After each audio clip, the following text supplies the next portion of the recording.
The mountainous landscape can be seen through the snow.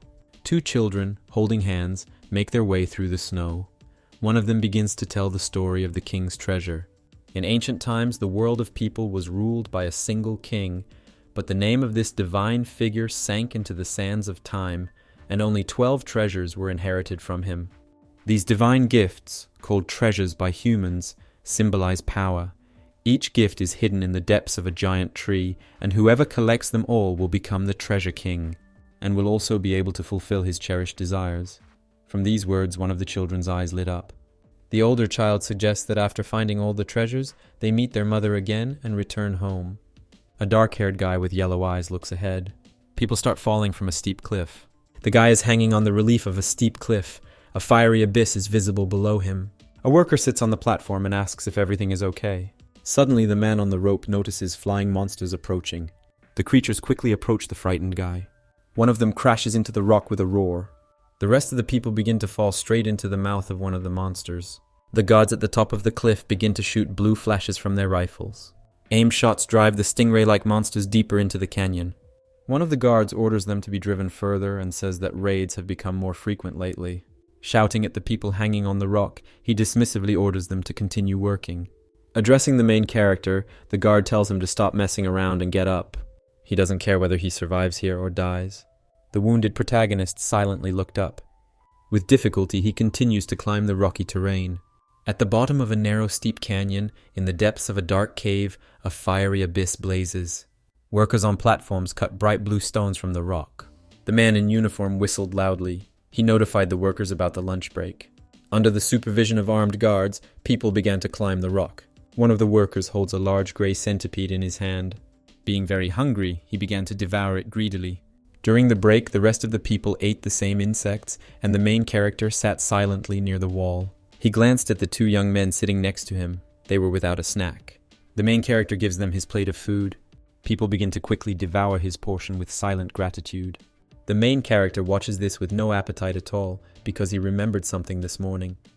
The guards take food from these guys before his eyes. A man in uniform mocks them for not fulfilling the plan.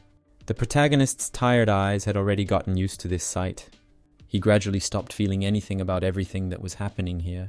The guard shouts to attract attention among all the workers. The man announces that a party of newcomers will join them today, and they line up behind him as ordered. He orders them to listen silently to the president, because he has decided to honor them with his visit.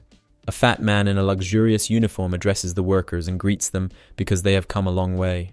The president assures the recruits that outside the walls of the Aston mining camp, they are nothing but a bunch of criminals and scum.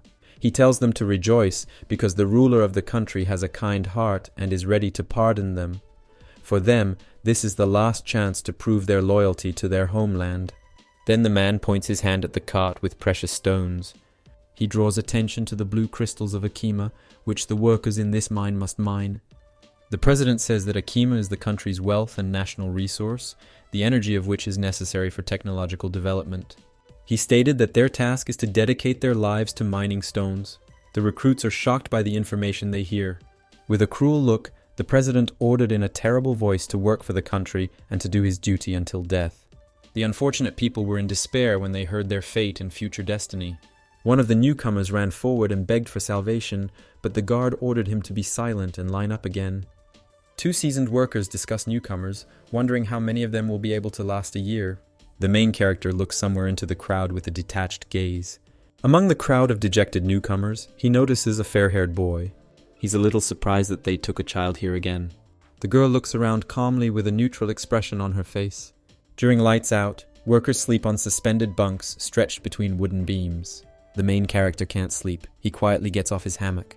In the corridor of the cave, under the light of the ceiling lamp, two guards are talking. The protagonist overhears their conversation about how patrols from the lower floors claim that they heard the girl singing, and since there should be no one in this area, it could be a ghost.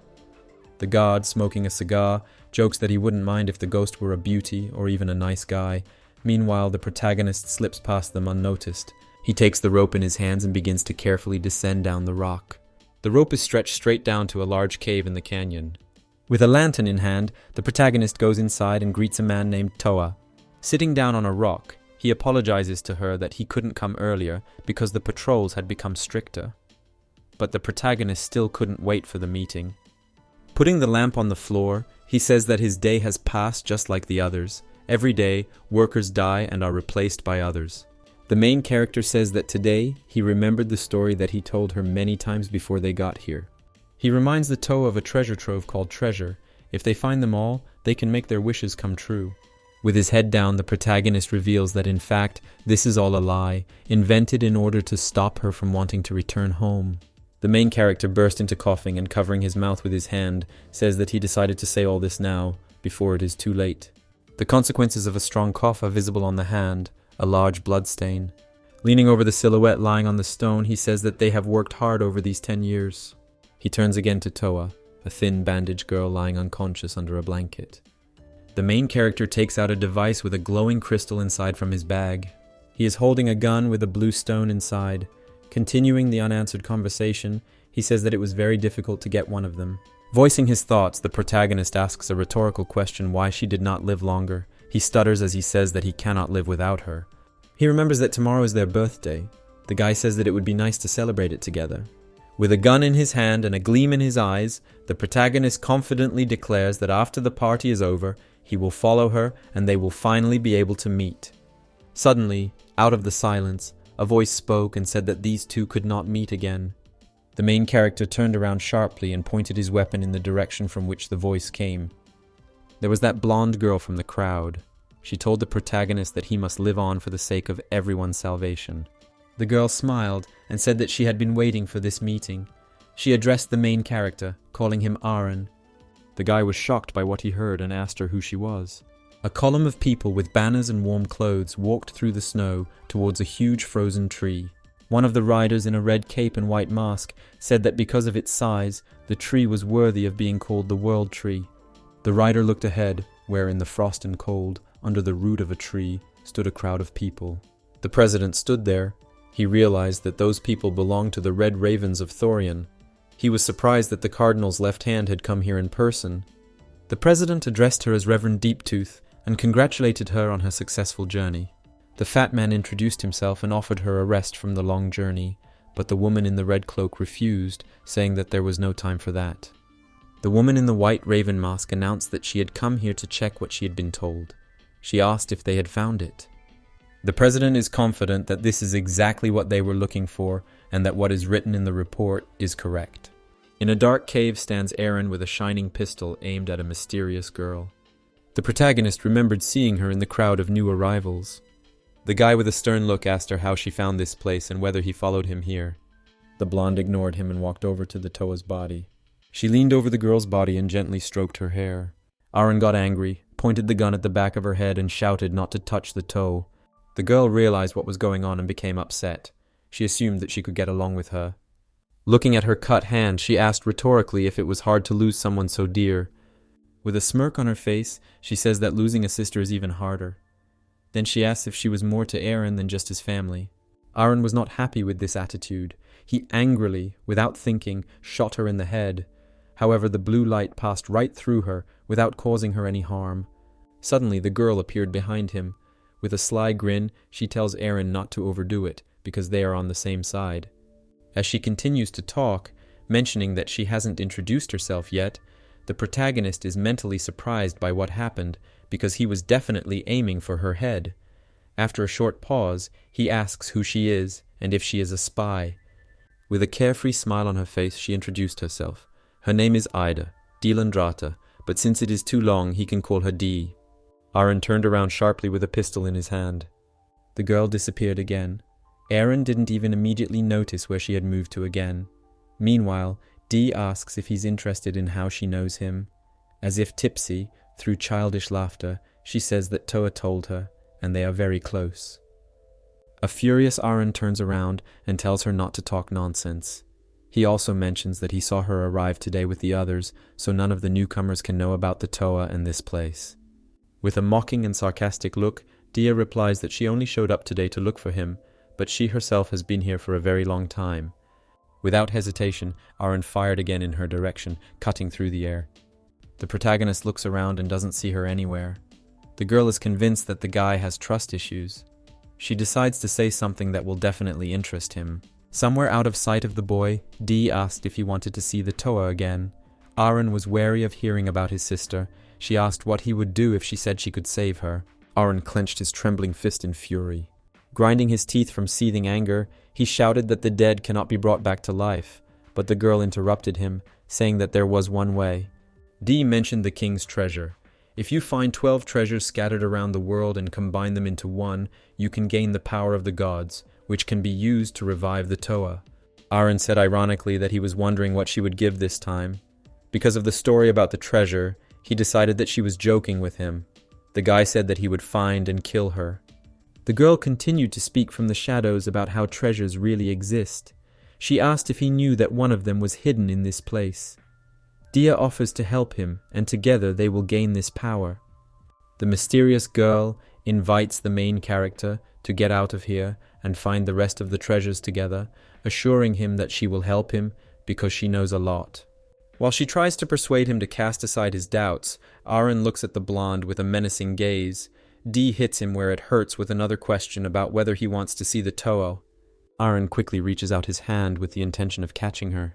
He suddenly grabs Dia by the neck and makes sure that now she definitely won't be able to escape, pointing a gun at her and threatening her to keep quiet. As the hand on her neck tightens ever tighter, the girl breaks into a creepy smile. In a sarcastic tone, Dee makes fun of the guy's facial expression and comments that it now looks much more cheerful, despite the fact that he has been thrown to the very bottom. Looking down on the protagonist, Dia with a creepy face claims that the guy is still convinced that she is just lying to him, but nevertheless, he has no choice but to cling to this lie. She asks Aaron what he thinks and if he has no reason to live on. With hopelessness in his eyes, the shocked guy got angry. He fired again and shouted at her not to make him laugh, but the girl disappeared again. While the protagonist stood and looked in the direction of the shot, she landed behind him. With a feigned annoyance on her face, she said that Aaron was getting on her nerves and that it was time for her to go. Then she asked him to remember something.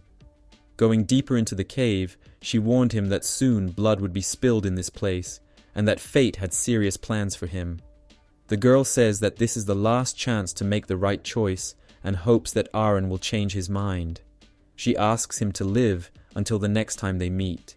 Shocked by what happened, Aaron covers his face with his hand and looks tensely in the direction of the one leaving. He turned to the lying Toa and thought about fate and whether he really had anything to live for. A silhouette in a red robe looks at the huge stone doors. The woman in the white raven mask thanks her master for the fact that thanks to his guidance, she found the way here. She says that their master is forgotten.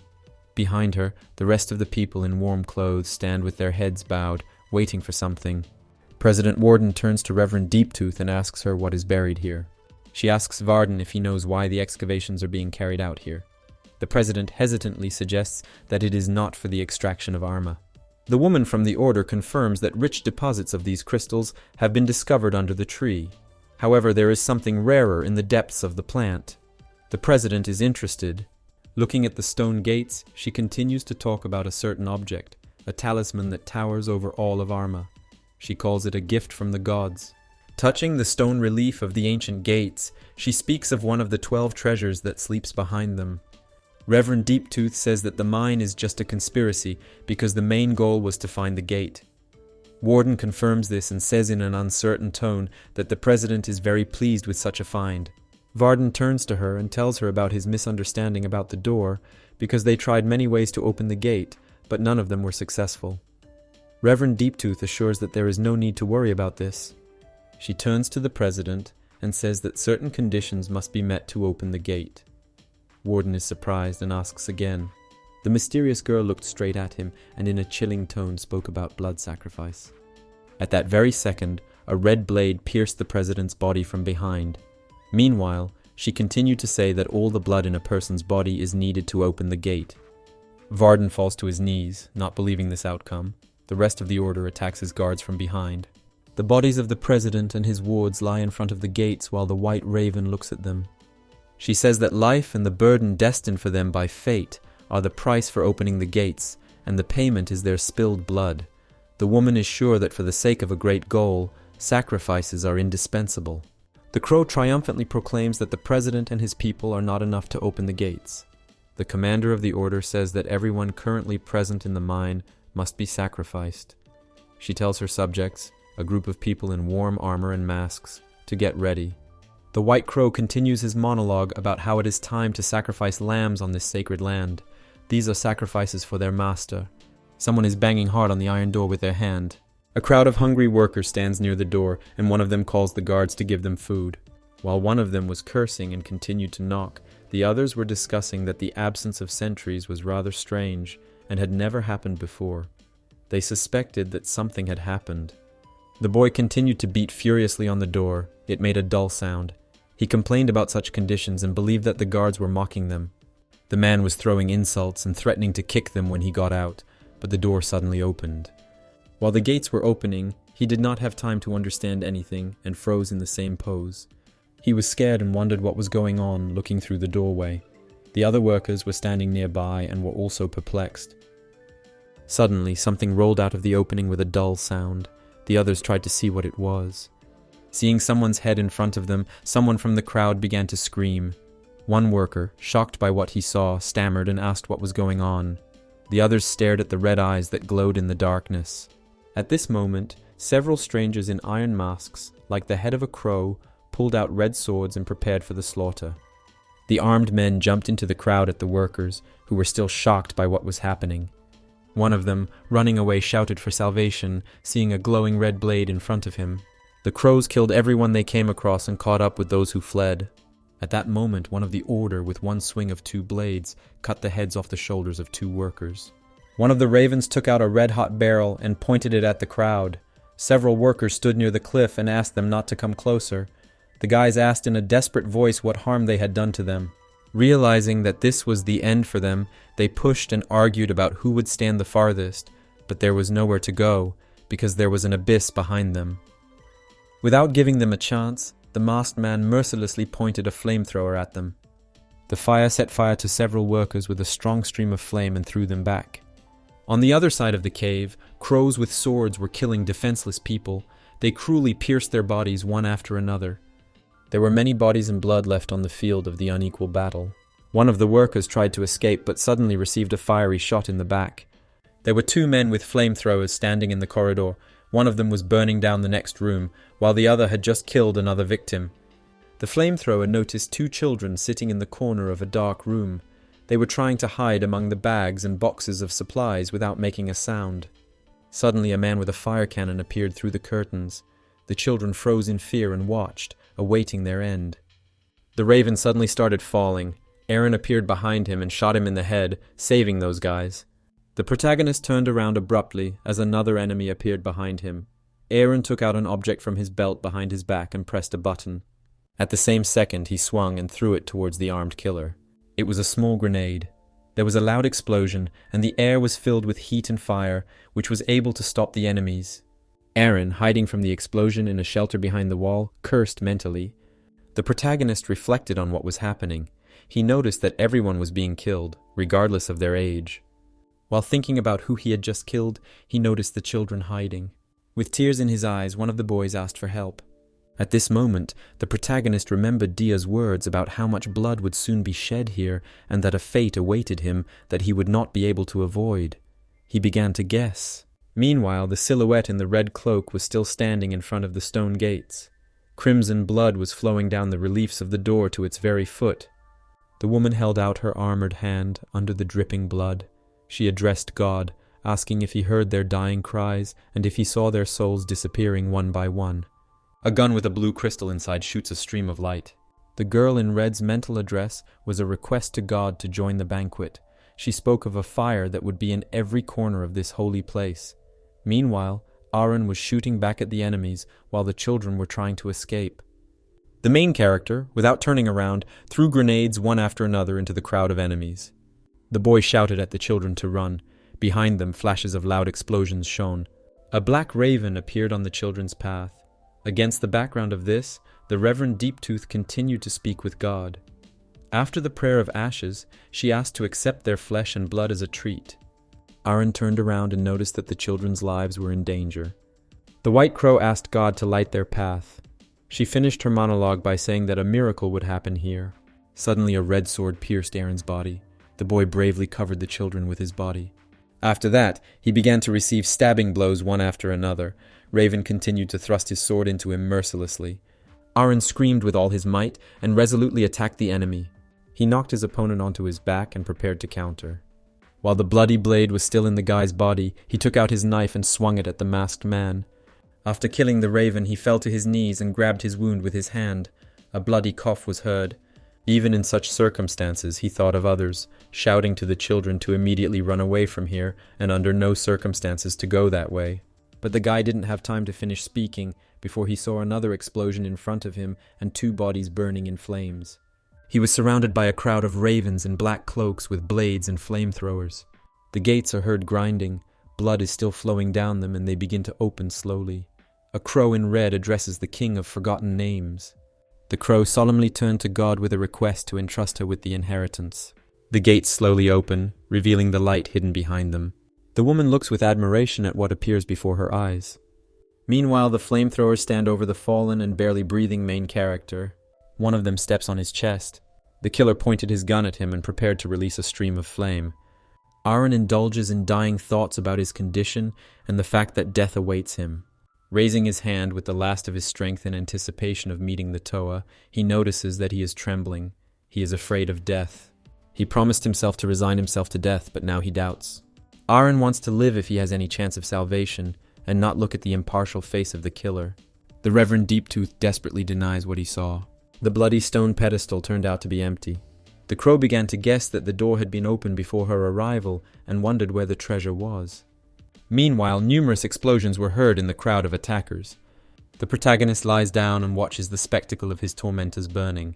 Through the crowd of burning enemies, the silhouette of a girl can be seen.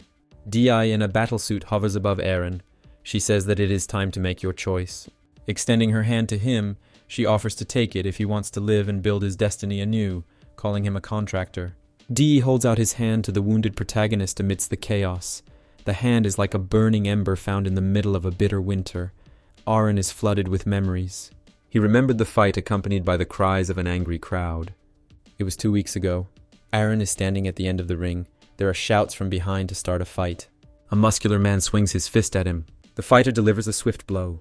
Aaron dodges and ends up behind his opponent. A powerful hook with a characteristic sound flies into the opponent's cheek. Aaron takes hold of a confused fighter. A muscular opponent rams a guy with all his weight. The man begins to rain blows on Arena, asking him to give up while he tries to block them. However, the guy caught the right moment and delivered a deft kick right to the chin. Following this, another powerful roundhouse kick lands on the opponent's neck. To the delighted cries of the crowd, Aaron emerges victorious. Outside the ring, guards watch what is happening. They discuss the outcome of the battle and the defeat of such a strong fighter. The guards also paid attention to the winner, calling him a beast and surprised by his endurance since he had been fighting all day. They continue to discuss Aaron, wondering about his motivation and how much longer he can last. One of them stares at the guy. With a smirk on his face, he intervenes in the conversation and suggests that Aaron is not doing this of his own free will. His body is at its limit, but he has no other choice. He has something that he will protect at any cost. At the end of a huge cave sits a lonely silhouette. The girl responds because someone's voice sounded behind her, asking why she was sitting alone. Aaron happily showed her a surprise, a bag of food. Toa happily threw herself into her brother's arms. Aaron was surprised by the sudden embrace and asked if everything was okay, to which she fastidiously answered no. His sister interrogates him about where he was for so long and whether he got into a fight again, to which Aaron denies.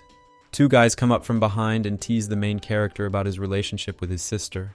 Unhappy with this encounter, Aaron asks why they are there. Continuing to banter, they say they were looking after the Toa while he was away and hint at getting dinner. Leaving his interlocutors in bewilderment, Aaron takes his sister away.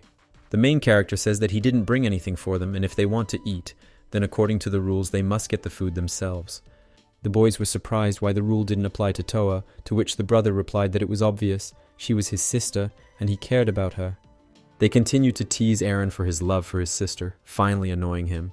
The boy responds with humorous insults and asks to be left alone, while Toa stands in silent bewilderment. The sister approaches Aaron and thoughtfully offers to remove his overgrown hair. The protagonist refuses, which makes her angry. While the two continue to argue, the jokers stole the canned goods. Toa tied Aaron's hair in a ponytail. He is not very happy about it, but she is too stubborn. The sister looks happy when she takes care of her brother. She hopes that she looks prettier that way. The annoying guys return with food and continue to make fun of the sister lover through the slurping noise. This time, Aaron couldn't take it anymore and attacked them while Toa watched their squabble. Night. The protagonist is lying on a hanging cot. Toa asks if he will do it again, but he does not understand what she is talking about. Sitting on the next bed, the sister worries about his participation in the battles. She is afraid that he might get hurt or die. Turning on his side, Aaron replies that he will not give up, and it is all so that they have food. The girl doesn't like this. She wants to be useful and thinks that washing, cleaning, and collecting insects are not helpful. She considers herself useless because she cannot do what men do. For the stupid things she said, Aaron pulled her cheek. He says that they are the same and everyone does what they can. In his opinion, their work is a chance to get out of here, and there is no need to think about anything else. She says in an upset tone that it still hurts her to watch. The girl carefully takes his battle-worn hand. The brother replies that everything is fine. Aaron removes his hand and moves away, claiming that he is fine and not in pain, maybe just a little. The guy asks her not to worry while Toa's eyes are watering. The brother goes to bed and advises her to fall asleep quickly because tomorrow she will need a lot of strength. Before going to sleep, Toa remembers the landscape of snow-capped mountains. She dreams of seeing again the frozen waterfall, winter clouds, snow-covered mountains, and snow-white rabbits. When she was little, she always followed Aaron. But then he told her the story of the king's treasure and what it could do. She has a wish, for the fulfillment of which she prays, to always be with Aaron. Toa began to voice her thoughts out loud. She doubts that the wish can come true and suggests telling about what happened recently. The sister turns to Aaron, but he is already asleep. Meanwhile, Varden holds a red stone in his hand, Arimu. He admires its beauty against the background of others. The gods say that a red stone has been discovered at the bottom of Zone N. The man orders them to deal with it starting tomorrow. The president says that there are people who will pay well for him, but one of the guards says that there might be problems with this. Warden asks about it. A man announced a report that said that out of 30 people tested, only 2 survived. The president is shocked by what he heard. In his story, the god talks about colonies of beetles that the workers saw. The president looks thoughtfully at the stone and talks about their extraction, labor force, and the fact that there are not enough people to clean it up. One of the men says that it is impossible to leave all this there. He continues and reports that there is cannon fodder that can handle this. Warden asks the sergeant if he has men for this job. The man answers yes with a grin. There are those who will easily jump into a hole. Events take place in the lower level of the mining zone. The 2 guys who had been pestering Aaron earlier are standing with pickaxes at the edge of the cliff. One of them asks the other if he is scared. The man replies that it is creepy here. The man in glasses says that they are being dragged to another penal servitude. Aaron silently follows them. There are also seasoned workers in special gear in the crowd. Aaron looks at the miners and wonders where they come from. The boy reflects that without them, it would be harder to work. The overseer addresses the miners, asking if everything is in place. Behind the sergeant stand 2 more guards with guns loaded with blue stones. He orders to listen carefully because today's work is very important for the Empire. With a disdainful smirk on his face, he says that the workers' duty is to gather as many resources as possible. Aaron looks at him silently. Loud sounds echo in the dark cave. The man holds a rock in his hand as an example and tells the workers that this ore is different from the usual arima. He points out that there are deposits under the rock, but they should be careful because they can explode when reacting with fire. The workers are surprised that these stones are here because this type of energy has 10 times more than ordinary arum. The sergeant announces that as a reward, the miners' terms will be reduced by 10 years. The workers are shocked by this news. The guard says that they are chosen and this is gratitude to them for their efforts and loyalty. There is a loud sound of a pickaxe hitting a stone surface. While working, Aaron thought about why so many people were needed to mine the ore. He was confused by the too large reward for this. Arena is worried that they came down here without an escort. He thinks it's very suspicious. At this moment, one of the workers, who was standing nearby, mined his first red stone. The others gathered around him, not believing their eyes. One of them warns not to bring fire to the arima, otherwise it will explode. Meanwhile, another worker found ore. The miners find more arima one after another. The work is in full swing. Aaron also found some crystals. The blue-haired guy voices his thoughts about how long they have been here and how much time they have left, although in his opinion, it is worth it. Taking a pile of red stones in his hands, the protagonist voices his doubts. It seems to him that they are simply taking the bait. At this moment, The blue-haired guy notices something. One of the workers goes deep into the cave alone.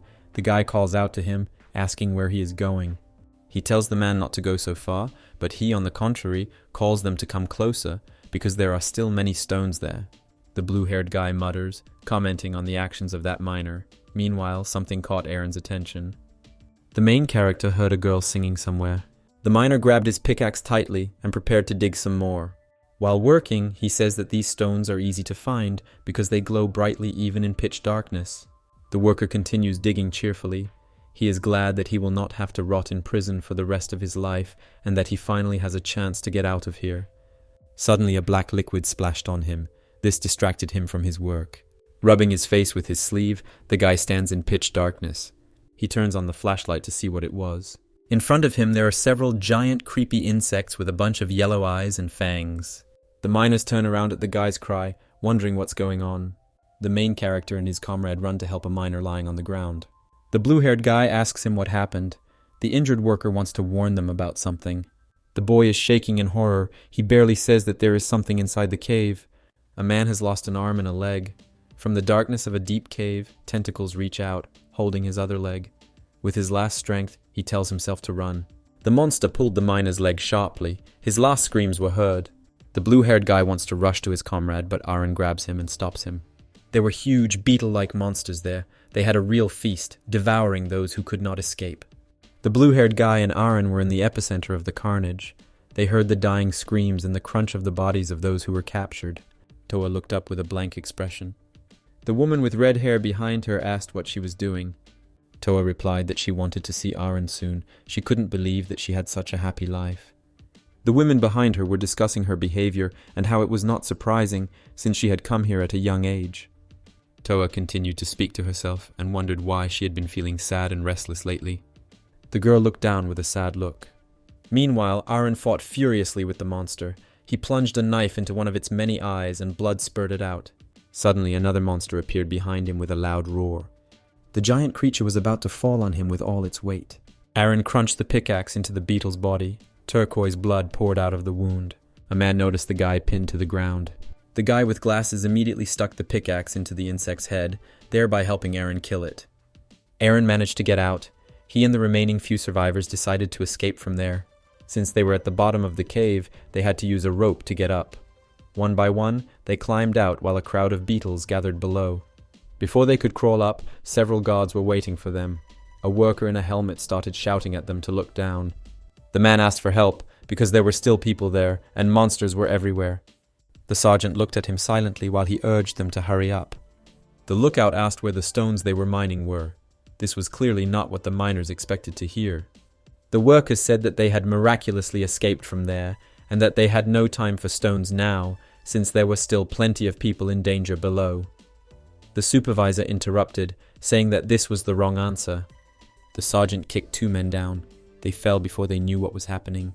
As their cries grew quieter and quieter, the man in uniform said that they were of no value because they did not have what they needed. Aaron looked up in bewilderment and asked why they had stopped. The other workers shouted for those higher up to climb faster, but they replied that people were being thrown back down empty-handed. Others were indignant that it was too dangerous. The descent back was very long. Aaron's attention was drawn to the melody. He wondered what it meant. Behind the edge of the cliff, he noticed a huge monster surfing, unlike the others. It seemed to be looking straight at him with its small eyes. Someone's footsteps were heard. Several workers were returning. They all looked depressed. The other miners looked at them and discussed where they were from. As it turned out, many of them did not return, and those who did now looked like this. Toa watched them with confusion. While the others were talking about how there were casualties here every day, the girl tried to spot her brother in the crowd. Toa ran up to one of the new arrivals and asked if he had seen Aaron. The man looked at the girl angrily. He pushed her away and told her to get out of here. While Toa was about to ask another survivor, a voice addressed her. The girl turned around. It was Paul, Aaron's blue-haired comrade. The Toa rushed to him and began asking about her brother. The monster was rapidly approaching Aaron, who was still holding onto the rope. The man above him asked what it was and where it came from. He began to hurry. Aaron looked down and seemed to guess where the singing was coming from. The monster made a swift dash upward. The huge mouth was catching up with Aaron hanging on the rope. The monster crashed into the rock with a roar, causing a collapse. Aaron fell and began to fall down along with a pile of stones. Toa doesn't believe Paul's story about what happened to her brother. The sentry sergeant silently watches their conversation. Aaron lies unharmed on something soft. As he rises, he himself is surprised that he survived because he had just fallen from a great height. The guy notices that all this time he was lying on the monster's body. Aaron's knife is sticking out of it. The main character remembered that when he fell from the cliff, a stingray flew under him. Trying to devour Aaron, the monster turned straight towards him with its mouth open. However, the guy managed to turn around in flight and swung his knife at the monster. The monster began to fall along with him. Having taken the knife from the corpse, Aaron realized that the body of the stingray he had killed had softened his fall. He is still surprised that he had not broken a single bone. The protagonist turns around at the sudden sound of grinding. The cave is filled with the giant beetles he had seen earlier. As they crawl along the ground, stingrays fly over them. A huge nest of monsters can be seen above. From behind the rock behind which Aaron was hiding, the same huge monster that had thrown him off the rock appeared. The boy is amazed by the size of the creature. He still hears the strange song. Aaron noticed that he was in the monster's territory. He thought that it was all a setup and that everything was going too well to be true. The boy realized what situation he was in. He cursed, drawing his knees up. Aaron tries to cheer himself up and pull himself together. The boy thought about Toa and how something could happen to her without his presence. The thought of this infuriated him so much that he began to crack his knuckles. He would not allow anything to happen to her, so he had to get out of here. Aaron decided to look around. He noticed broken chains on the rock above. The guy decides to get to them, because it will be easier to get to the top. Aaron tries to come up with a distraction from the creatures to buy enough time. He looks at his inventory. He has a serrated knife and a couple of flash grenades. Suddenly, the main character's attention is drawn to several red stones located a couple of steps away from him. Aaron took a couple of crystals in his hand. In the endless stone tunnel, the name sounds Toa. This is Paul calling the girl, because roll call is about to begin. He is worried about her. The man starts yelling at her and saying that tears won't bring back the dead. He spat towards the exit and told her to accept it, because in such a place anything could happen to anyone. Toa sat in a stone corner in front of the candles and prayed. With tears in her eyes, the girl turned to someone and wondered why she could not hear his voice, and whether he could not hear her. She senses that Aaron is alive. The Toa asks for help. The girl asks to save her brother, when suddenly the silhouette of a sentry in uniform appears in the room by the door. She notices this and turns around abruptly. The warden asks why she is here all alone at such a late hour. The man smiled and took off his cap. The sergeant slowly approached her. The girl stood up and became wary. The guy told her not to be afraid, because he was not going to punish her for breaking curfew. He calmly approached her and said that he just wanted to talk. The girl was scared. The man placed his hand on her shoulder. The Toa looked away. The sergeant said what happened to her brother was terrible. His words could not comfort her, but he knew what it was like to lose family. He claims that she does not want to listen to what he says. The girl still stands silently. The warden tells her not to think too badly of him, because that's his job. He's sorry about what happened today. The man repeats once again that he is very sorry. He asks again if it is hard to be alone, and if she needs someone she can rely on. The man whispers in her ear that it would be hard for someone like her to survive in such a place, and that she would not last a day among all those men in the mine. He suddenly pulls Toa towards him and says that he will be her brother and become her family. The man hugs her and assures her that he will not allow anyone to touch her, and all she has to do is be in his arms. He says that in time she will get used to it. Toa clutches the stone in her hand.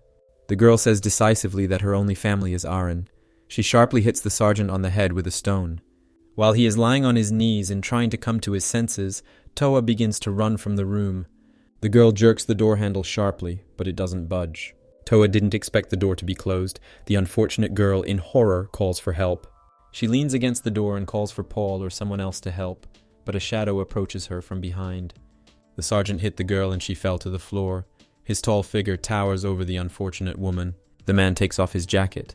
Toa reminded him of the past, namely of his sister, about the same age. He continues to say that he had the same relationship as she had with Aaron. The Toa lies on the floor, shaking and sobbing.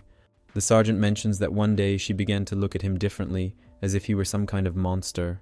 A man suddenly grabs a girl by the hair from behind. He says in a creepy voice that he made sure she never looked at him like that again. The watchman closed his eyes and smiled. He hoped that she would not reject his love. He asked if she would do so. A hissing sound is heard in the silence. A flame ignites at the end of the rope. A little more and the fire will reach 2 large bags filled with arima. In one of them there are 2 flash grenades. Suddenly the silence is broken by a loud explosion and the area is illuminated by bright flashes. The workers heard a sound and began to look around in fear. The roar caused stones to fall from the ceiling of the cave. Many came out of their stone rooms, not understanding what was happening. Someone shouted that there was an explosion and everyone needed to get out. Someone announced that it was from Zone N. The voice ordered to take the tools and follow him. It seems that Paul guesses what is going on. Rocks began to fall near the wooden door. The cave is cracking at the seams. The sergeant, sitting next to the defenseless Toa, suddenly heard a crash and raised his head. The door was suddenly opened by another warden. Seeing what was happening in the room, he asked forgiveness for such an unexpected visit. The sergeant began asking about what was going on here. The sergeant ordered him to gather all the officers and soldiers to find out what had happened. The man in uniform accepted the order. In a nearly unconscious state, the Toa addressed Aaron. The air quickly filled with heat, flames, and hot stones. The huge insects burned alive and emitted a piercing squeal. Aaron managed to grab hold of the stone relief, while the fire spread behind him. Looking down, he realized why they had been told to be careful with fire. The explosion was much bigger than expected. The guy was lucky, because another second, and he could have been fried. In the cave above Aaron, other rock deposits began to explode, creating loud sounds that echoed throughout the canyon. The guy, covering himself from the falling fragments, did not expect such a result, because soon the entire mine would blow up. Aaron decides to get out of here as soon as possible. The guy wonders if he'll be lucky again, because it would be bad if the big guy noticed him. Flames consume the monster. The monster slowly falls down the steep cliff. The guy finally crawled to the hanging chain. He tells himself to calm down, because he needs to grab on for sure and not jump off. While Aaron is hanging on the rocky ledges with difficulty and trying to reach out, large rocks fall above him, which could knock him off the wall at any moment. A hail of huge stones fell on the wall, causing a roar. From the all-consuming flames, a huge monster is still visible. He notices a man hanging on the wall. The monster is rapidly approaching Aaron. He was able to grab the chain with only one hand. The boy knows it's coming straight out of the fiery abyss. Explosions are still coming from behind it. Aaron realizes that the monster is too fast, and he needs to do something urgently. With his free hand, he searches for something in his bag. The guy was lucky because he found another grenade. Aaron activated it and threw it straight into the open mouth of the monster, which had almost caught up with him. The grenade hit the target exactly and began to light up with a bright flash. Another loud explosion is heard. Light rushes in all directions from its epicenter. The guy was still hanging on the chain and trying to catch his breath. The monster's body was no longer visible because of the fire. Aaron starts climbing the chain and analyzing the situation. He needs to focus on avoiding the rocks, otherwise he won't be able to get out in one piece. The boy notices something he should have climbed by now. He realizes that something is wrong. Suddenly he notices that his body is pierced through by a red thorn. Aaron clutches his wound and groans in pain as another creature appears behind him. It was a huge insect with a woman's torso and a monster's head. It wondered how a man dared to encroach on its domain and sacred place. The spider declared that she would destroy Aaron. The guy noticed that her voice did not match her size at all. He realized that he had only destroyed the shell and that the real form was before him. The monster waved his hand and sent a stream of air towards the guy. Numerous blows rained down on the protagonist's back. She asked him if he had figured out why he couldn't move. It was because she had pierced him with a nail laced with paralytic poison. With a terrible look, she declared that she would not kill him because he would die a painful death, hanging here until hell overtook him. A hail of blows continued to rain down on the defenseless Aaron's back. The guy gritted his teeth from the unbearable and endless pain. Aaron cannot die in this place, for he has already come a long way. With his body torn to pieces and his back wounded, he grabbed the red bayonet with his free hand with his last strength. The spider, watching what was happening, was surprised by this. The monster was irritated by his attempts. She pointed her sharp claws at him, voicing that she would now finish him off. With a cry of wanting him dead, she dug her claws into the place where the boy was hanging. Aaron had already pulled out the poisoned spike and was able to dodge the attack by rising higher. The spider was shocked by what she saw because she thought it was impossible. The guy began to carefully descend, holding onto the chain and sliding down the stone slope. He jumped back and found himself behind the monster, swinging a sharp claw at her. Preparing to strike with all his might, Aaron screamed furiously. The guy pierced the spider's neck with her own claw. The monster clearly didn't expect that. At the entrance to the cave stood a crowd of people. The far part of the cave was illuminated by light. The man furiously ordered them to do something right now.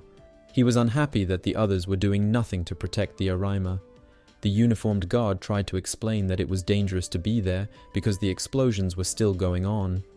The soldier wanted to wait, but the general interrupted him because he did not want to delay. The commander turned furiously to the sergeant. The man began to ask him a lot of questions about where he had been and how he was going to explain the situation, since he was responsible for this place.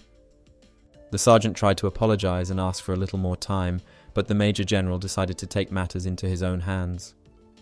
The angry commander left, leaving the sergeant behind. He stated that he was very disappointed in him and that he would soon be punished.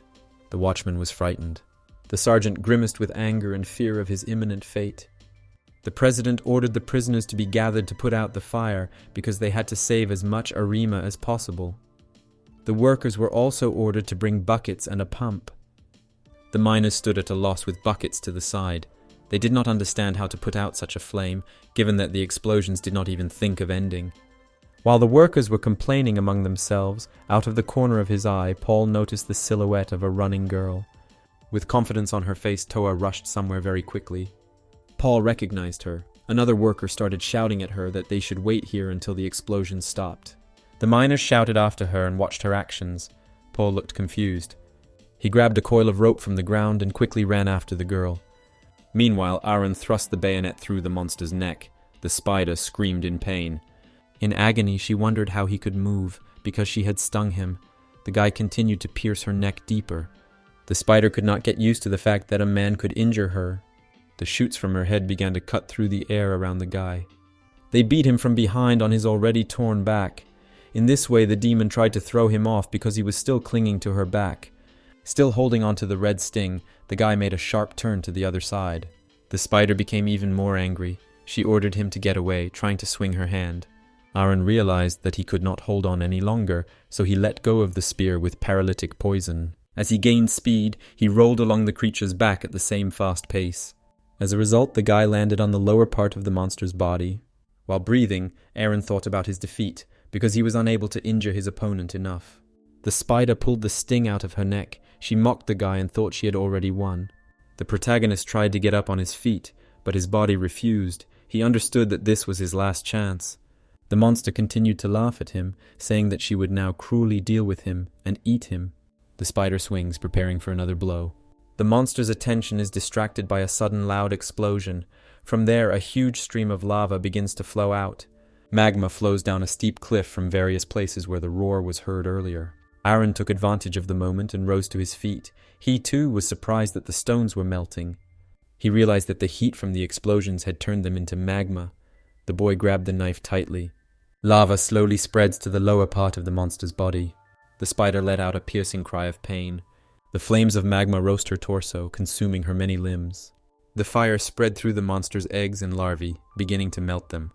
The explosions reach the spider's body. The roar pushes the monster away while Aaron tries to stay on her and not fall. The blast wave pushed the monster towards the wall. It falls at high speed. The monster crashes into the rock. The red-hot bottom of the cave is almost completely covered with magma flowing down the walls. The spider remembered her childhood. She was given the name Serpentis. The silhouette in the hooded cloak appoints her as the guardian of the door. He says that he cast a spell on the door, but he still won't be able to drive out those who will come looking for it. That's why Serpentis' role is so important. The man turns around. Long blonde hair can be seen from under his hood. He says goodbye, leaving her with a heavy burden. Being seriously wounded, the spider turns her last thoughts to her master. As the flames consume her body and limbs, she regrets that this is the end, because for thousands of years she has guarded this place and waited for it. Meanwhile, the wounded and tired Aaron tries to get closer. He slowly crawls over the body of a dying monster, consumed by fire. With the last of his strength, the guy looked forward resolutely. Looking at him, Serpentis wondered what kind of burden lay on his shoulders that made him fight so hard. The scales of fate have decided that Aaron's life is more important than her duty. If that is true, then she is afraid of what will happen next. The determined protagonist approaches while Serpentis continues his dying thoughts. The guy firmly grips the handle of the knife and swings it. In the face of death in the form of a swinging guy, the spider mentally addresses Aaron. When the door opens, the protagonist will see what she was protecting him from. Aaron climbs up the cliff as explosions and magma flow around him. Wounded and tired, he clings with difficulty to the rocky terrain of the cave. Aaron thinks that he needs to move his arms and legs, but he doesn't even feel them. The guy is having thoughts about giving up. He doubts, because he has already been through a lot. All he can do is continue to hang like this. An avalanche of stones and rock fragments falls down with a crash. Aaron's hands cannot hold onto the stone ledges. The guy starts falling with the stones.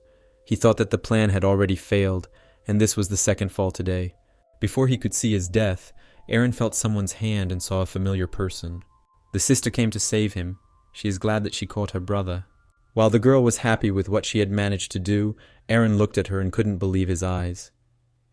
Toa noticed that her brother was covered in wounds again. She was worried about him all the time, and it was unclear what would have happened if she had not appeared here. Aaron still didn't understand how his sister ended up in such a place. The girl asked him to hold on to her and not let go while she tried to lift them. The main character realized what situation they were both in now, but he did not understand how she was supposed to lift him while she herself could barely hold on. Aaron got angry and started to bombard her with questions about what she was doing and how she got down here. While the girl was trying to hold on, her brother was scolding her and saying that he could have gotten out himself. Toa asked him to be quiet because she needed to concentrate. At that very moment, several stones fell on her head. Aaron was very scared for her and shouted her name. With blood on her forehead, Toa said that everything was fine and it was just a scratch. For this, her brother called her stupid. With a smile on her face, the girl said not to worry because she was holding them, but she was not prepared for it to be so hard. She realized that she should have trained more.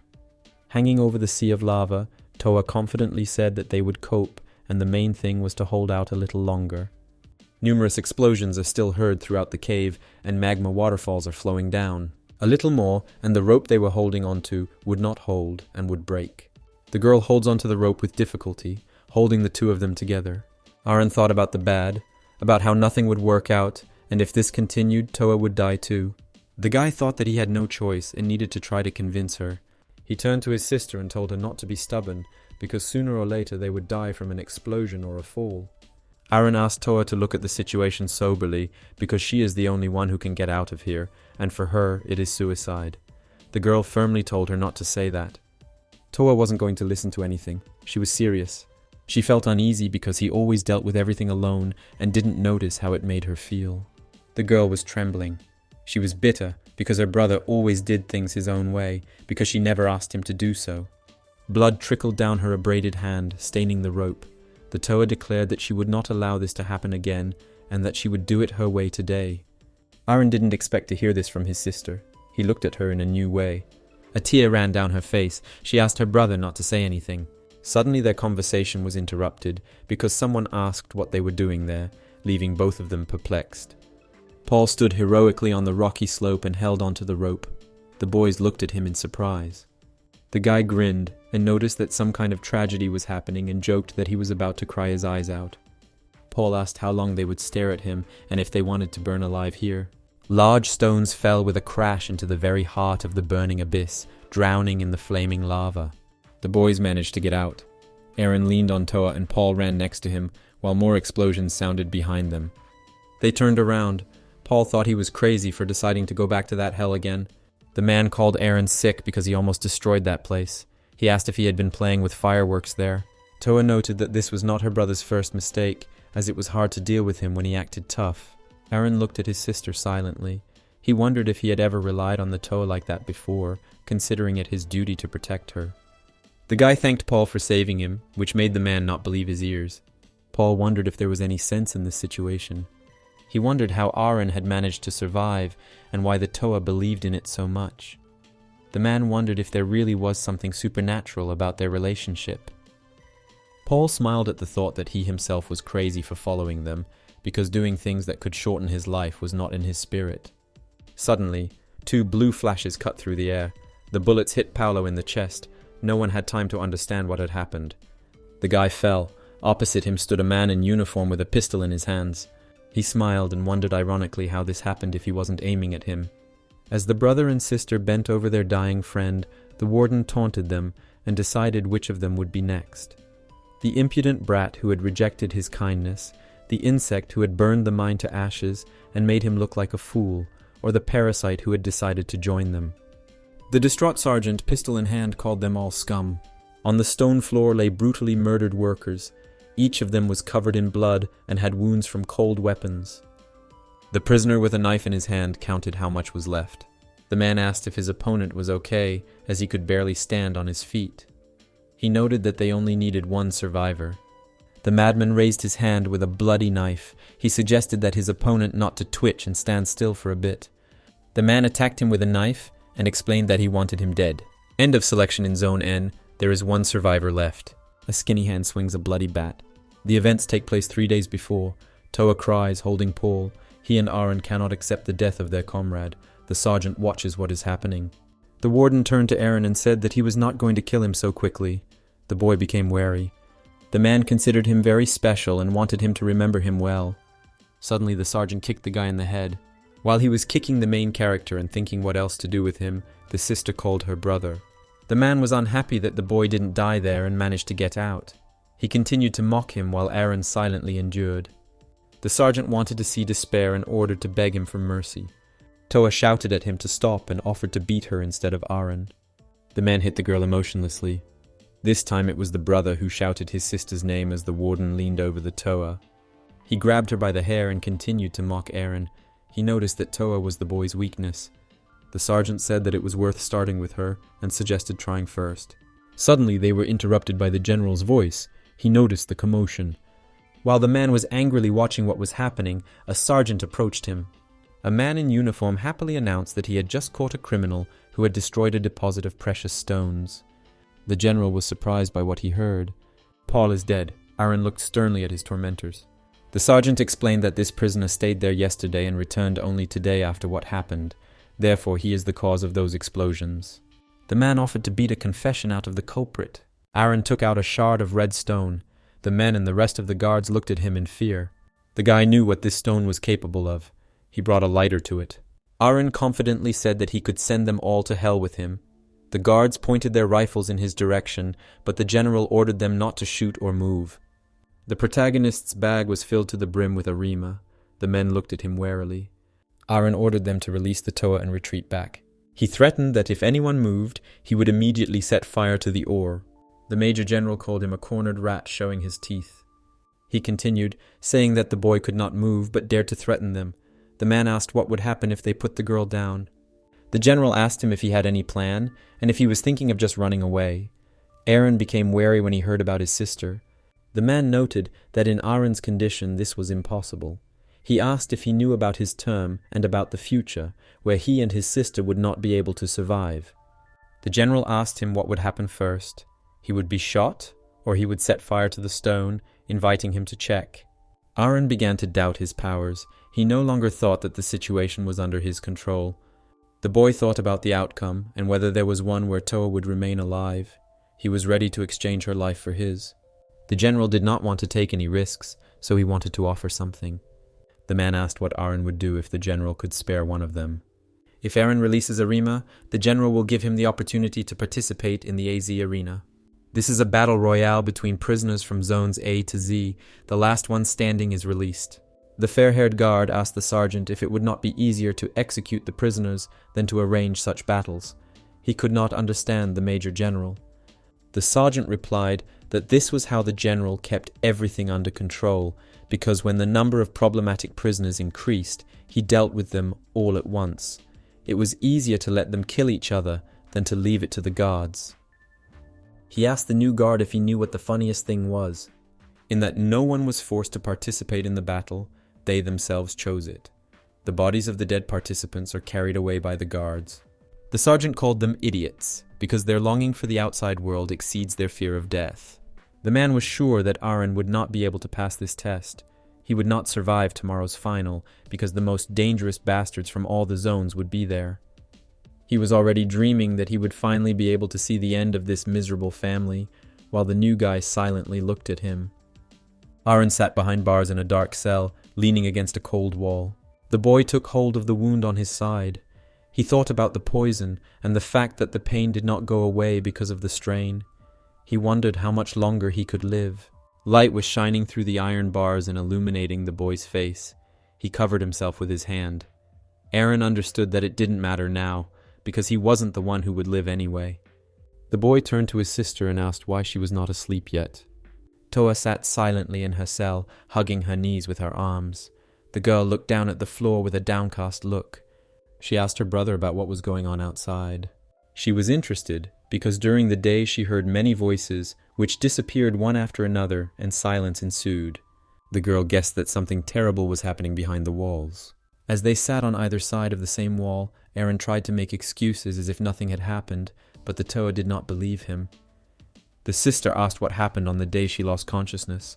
Paul died, but why are they still alive? She realized that Aaron was not going to tell her. The girl reproaches him, because later he will say that she should be grateful to him for the fact that they did not die. The guy did not answer. Suddenly the clanking of iron bars was heard. Someone was hitting them with their hands. Aaron asked his sister what she was doing. He asked her to stop. The girl lowered her hands from which blood was dripping. She could not bend any of the bars. She said that she didn't even have the strength to drag him up, while he was still risking his life behind her back. The Toa felt uneasy that her brother was covered in blood for the sake of her useless existence. There is only one thing she can do for him before she dies. Aaron still sat there with a lifeless expression on his face. Two men stood in front of a stone gate while others worked behind them. Varden looked at the ceiling. He thought that after such explosions not a stone would be left standing. But instead of ruins there are stone gates. The sentry delivered the letter. The general asked what their answer was and ordered it to be read again. The man received instructions regarding an unknown object, the name of which is the Ancient Gate.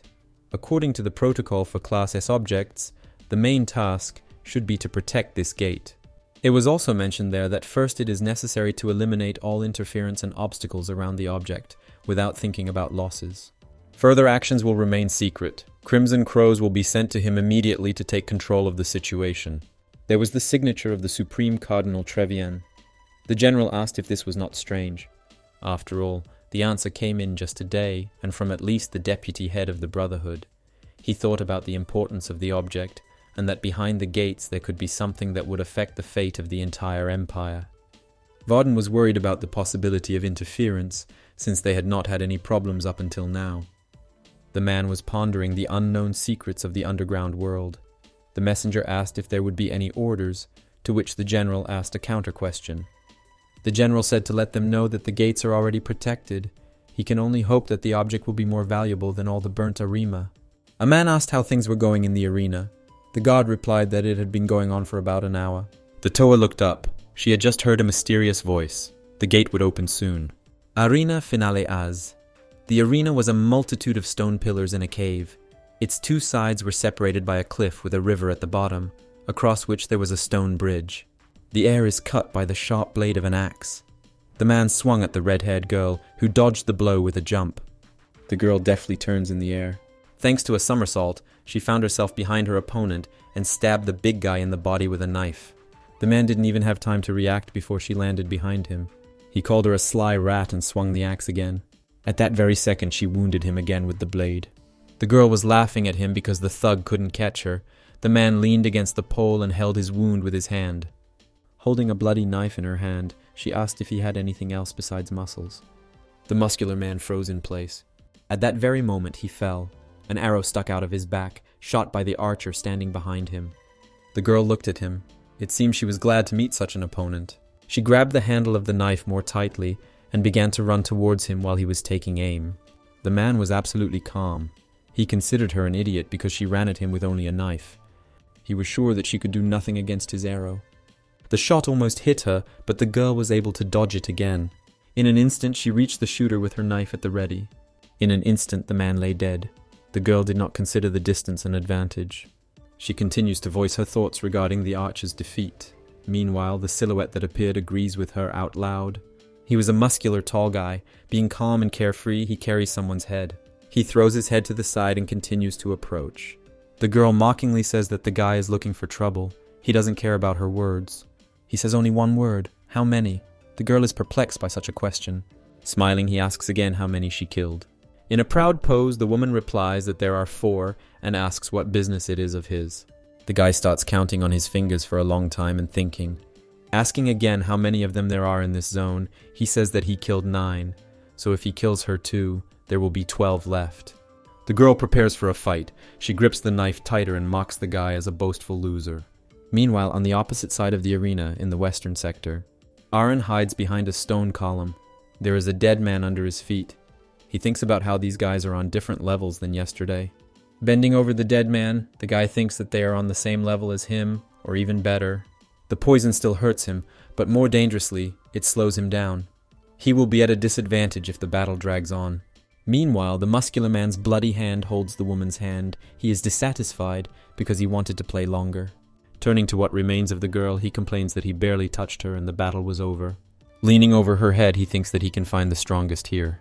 As he leaves, he continues to reflect. He thought this place would be boring, but it's even better here than outside. Several guards have gathered in the watchroom. The sergeant is sitting on the sofa. One of them announces that there are 13 participants left. The board lookout yawns and asks Lieutenant Sunbei if the arena will be over by midnight. The lieutenant does not hear his speech. Being tired and sleep-deprived, he is impatiently awaiting the result. The silhouette of a fair-haired man on a stone column watches the tired Aaron. The protagonist walks with difficulty, coughing up blood. 2 more men are watching him, hiding behind the columns. The guy thinks that he should rest. Meanwhile, the observers peeked out from behind the shelter. The men use gestures to discuss Aaron's exhaustion and make a plan of attack. One of them will come from the left. Having gone around the large column from different sides, they prepared for the attack.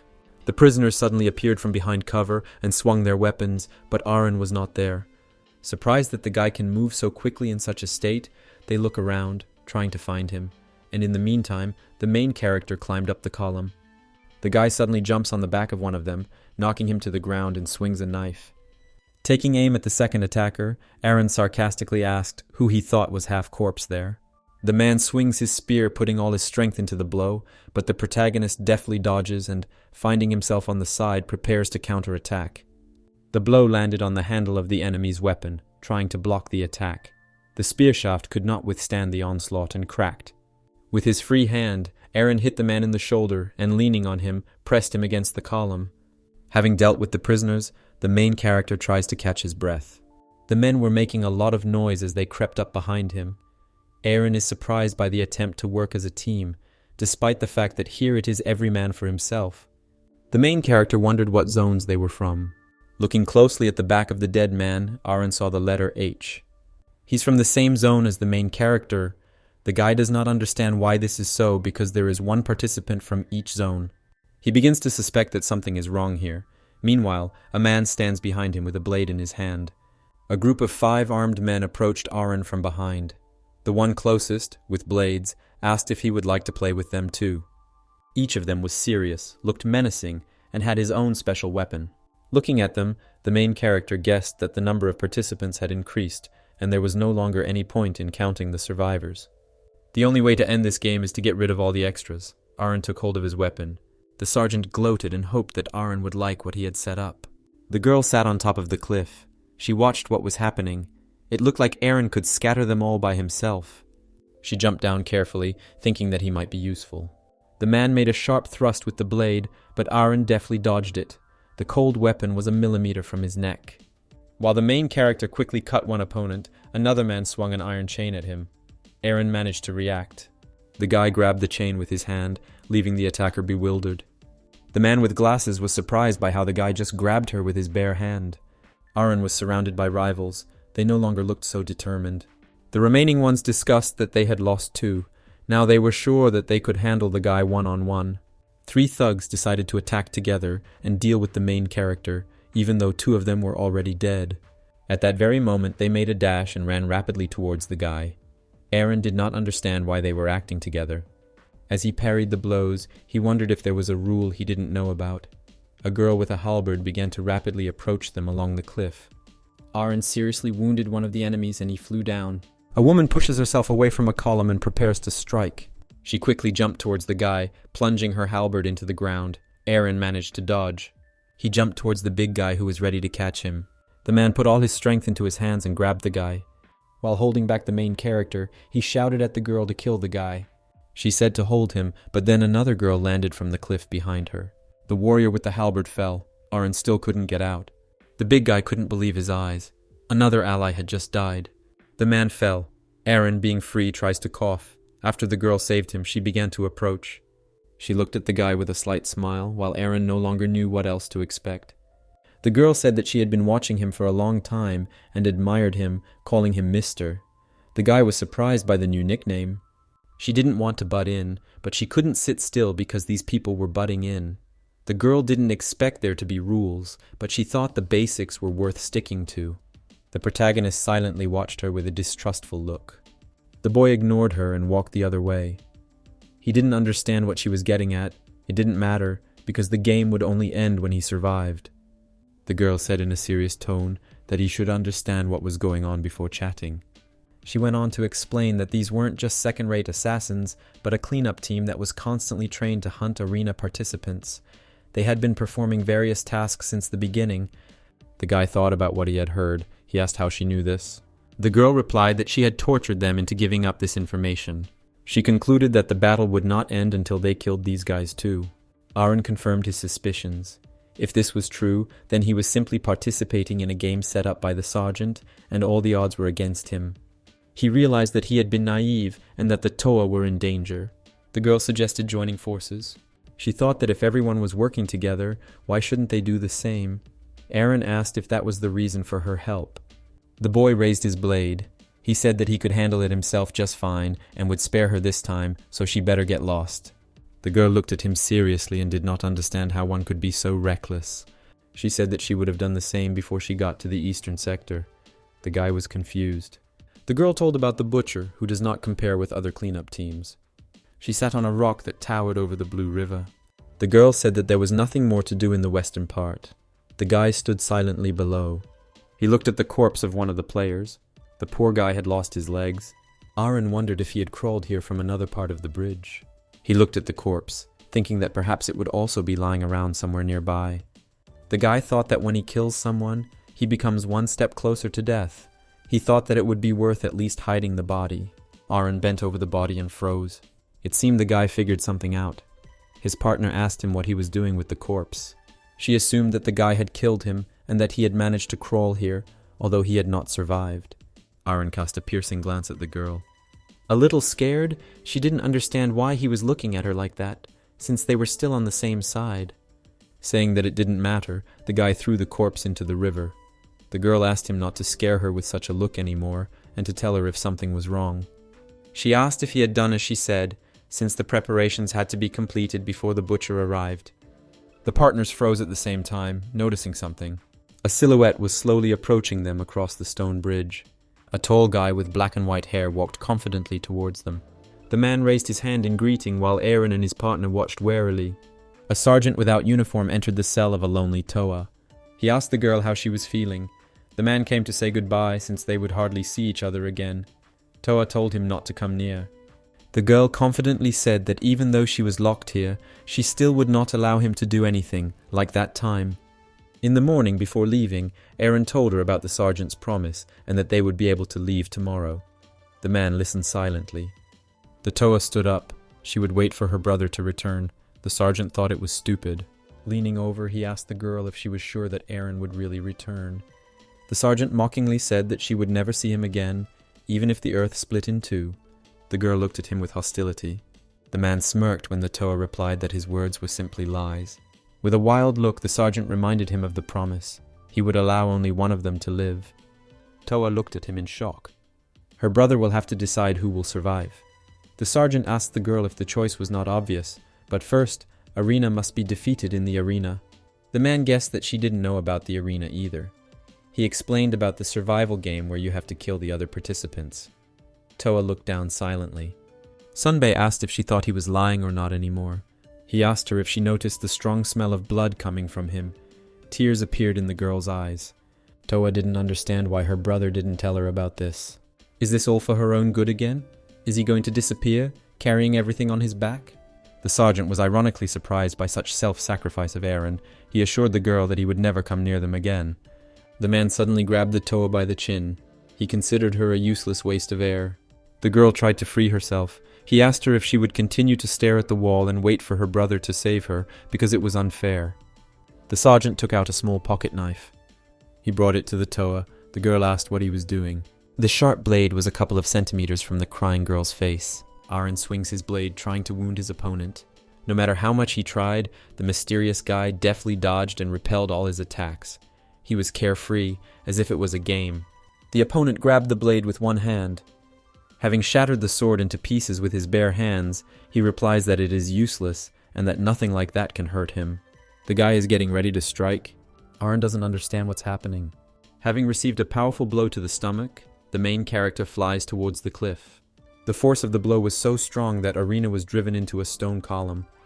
The opponent was happy to have eliminated another opponent. The girl was indignant because she had warned Aaron not to rush at him headlong. The enemy flexed his fingers and prepared himself because next on his way was a girl. She gripped the throwing knives tighter. As the butcher rapidly approached her, the girl immediately threw the knives in his direction. Without even blinking, the guy fought them off with his bare hands, without slowing down. He swung his hand towards the girl. The woman noticed that the opponent was very fast. At this moment, Aaron attacked the butcher with his foot, delivering a swift kick and a jump. Having rolled after the blow, the enemy lay on the stone floor. The girl was surprised that Aaron remained alive. The opponent thought it was strange that Aaron was able to get up after that. However, it is better for him. The enemy is pleased that the guy could still fight. Aaron grabbed his side with his hand. This blow cost the protagonist several ribs. He noticed that, nevertheless, after a blow with all his might, the enemy was in perfect order. Aaron realized that he couldn't cope alone, and his only choice was to follow the girl's plan. She was tired of this and hoped that he was finally convinced that she was right. The girl thought that everything was fine because it was not too late. Now it was their turn to attack. The enemy broke loose and rushed towards his partners. A knife blade damages a tightly stretched rope. The butcher quickly approaches the girl. Swinging his hand at the woman, his crazy gaze can be seen from under the opponent's bangs. The rope is finally cut. A pile of metal weapons tied together falls down.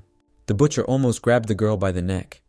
An hour earlier, various types of cold weapons fall to the ground with a clang.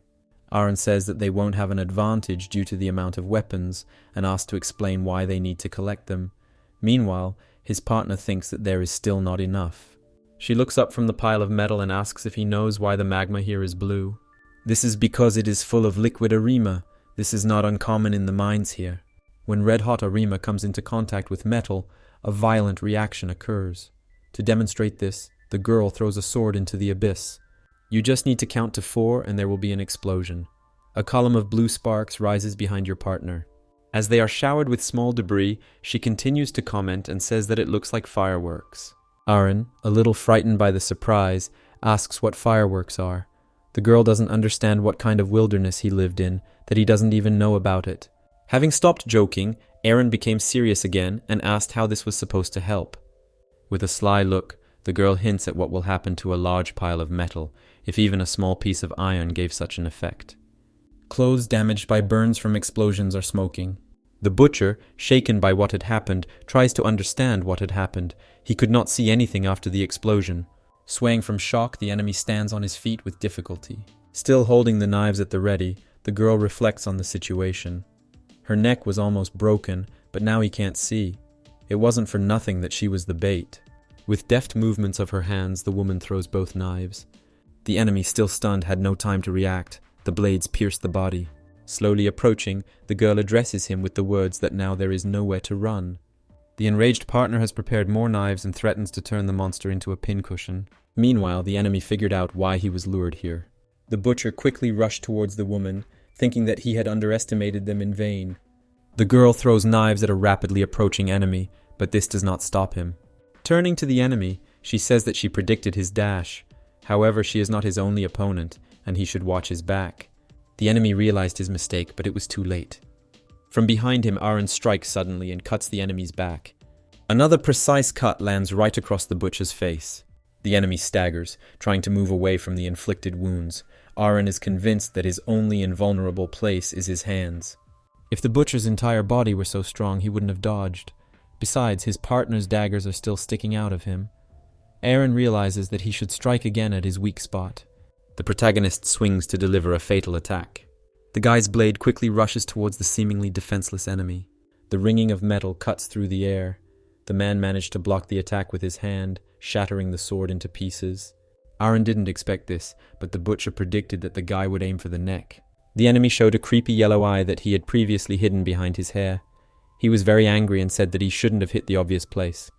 A sharp punch hits Arena in the side with a crunching sound. The girl sees her partner fall to the ground. Having prepared another weapon, she is unhappy that her partner missed such a chance. Suddenly, the girl's body is pierced through by 2 thrown objects. The butcher says that he's not only good at close combat, he just prefers it. He also complains that he didn't want to show them his scary other eye. Having come to his senses after the blow, Aaron realizes that the enemy threw his partner's own daggers at her, having pulled them out of his wounds. Turning the bloody knife in his hand, the enemy tells her that his hands are also special. That is why he pierced her body through and through, throwing the dagger. She essentially gave him a loaded rifle. After he finished his commentary, he threw away the dagger, citing that it was boring. Approaching Aaron, the butcher says that he is more interested in him, since few people have survived his 2 real blows. Swinging, the enraged opponent is going to put all his strength into this time. The main character dodged in time a powerful blow that shattered the bridge. In flight, among a pile of stones, Aaron cuts another rope. Another pile of tied weapons falls into the abyss. Another fountain of sparks flares up behind the stone bridge that has split in 2. Covering himself with his hand, the butcher knew that Aaron would resort to this trick again. This time he is not blinded. These fireworks do not do much harm because they are too disorderly. The enemy's gaze caught the main character hanging on the second half of the bridge. As the enemy prepares to jump, he addresses Aaron in a sarcastic tone, asking why he is hanging there and if he is out of ideas. The butcher jumps up and gets ready to finish it off, because he's tired of seeing the same thing over and over again. With the rope in his teeth, Aaron remembers his partner's instructions: throw and count to 4. Another blast wave is heading straight for the butcher, flying over the abyss. As the explosion reaches the enemy, he realizes that the main character lured him here on purpose. A sparkling wave carries him and his cries away at a tremendous speed to a great height above the abyss of blue magma. Still hanging on the stone bridge, Aaron watches what is happening. The main character understood what fireworks mean and ironically admires their beauty. It was extremely risky. If only he hadn't miscalculated the timing. And if it weren't for that girl's idea, he wouldn't have been able to cope with it. While Aaron is discussing the battle, his partner approaches the edge of the bridge. In the guard room, they say that only 2 are left. Holding out a weapon, the guard suggests going down to them. Looking at the weapon, the sergeant thanks for the pistol. After all, he doesn't know who will survive. As the man puts on his uniform, the second sentry says it's obvious. The guard breaks into a smile. He tells the sergeant that he will mark the end of the arena. Through the arena of stone columns, there is an abyss with blue magma at the bottom. The cleaners live here just like regular prisoners, but once the arena starts, they are tasked with getting rid of all the participants. This time they were sent here too, but most of them were killed by that monster. A girl remembers hiding behind a wall from a butcher who had killed several people. Thus the hunters themselves became the prey. Aaron guessed that the girl's plan was to team up and take out the guy from Zone X, who wasn't part of the cleanup team. The protagonist voices that she was actually the cleaner. The guy sat down next to the wounded girl. It seemed to her that the guy was not surprised. Barely breathing, she asked if he knew it. Aaron admitted that he didn't know, but he guessed. It doesn't matter who is on the cleanup team and who isn't. He realized from the very beginning that everyone around him was an enemy. The half-dead girl called him boring and repeated the nickname Mr. again.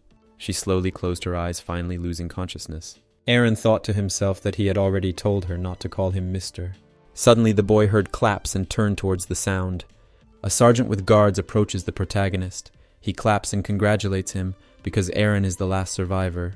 The boy stood in the middle of the stone bridge as a group of guards approached him. Sergeant Sunbay admitted that he didn't expect this. He was sure that Aaron would give it his all, but he definitely wouldn't cope. The smug man pulled out his gun, saying it was time to end things. He couldn't imagine how his sister would feel about losing such a wonderful brother, if she could feel it. Aaron froze at his last words. With hatred in his eyes, he asked the man what he had done to the Toa. With disdain, the sergeant asked a counter-question about the boy's eyes. Are they like that because of all those people he killed? Aaron reminded him of the condition of the agreement, that he would not lay a finger on his sister. The man replied with a grin that he had been her older brother during his absence and had helped her come to terms with it. Sunbay said that there was no need to worry because he had taken good care of her. Hearing these words, Aaron felt despair. He was ready to attack at any second. With his weapon aimed, the sergeant asked if he had forgotten anything. The man reminded her that the guy was dying for her life. He had agreed to this, so if Aaron attacked, the deal was over. The sergeant said that Aaron had killed many people, and there was no point in giving up now. The protagonist could hardly contain his rage. Sunbei smiled and called the guy's expression funny. He will remember it for a long time. The sergeant said goodbye and said that he was glad to meet him. He took aim and practically pulled the trigger. But he failed. The pistol failed to fire, making the sergeant look like a fool. The man turned to his subjects and asked to exchange the pistol for a working one. With a smile, the blonde soldier said that his weapon was working, but it was made of arima, and it was prohibited in the arena. The sergeant asked in bewilderment what he was talking about, since the arena had already ended. Sunbei said to quickly give him the gun, to which the guy firmly replied that the arena was not over yet. There is one more participant left, a former sergeant. The letter Z appeared on the back of his uniform. The man still didn't understand what situation he was in. Fear and bewilderment were visible in his eyes.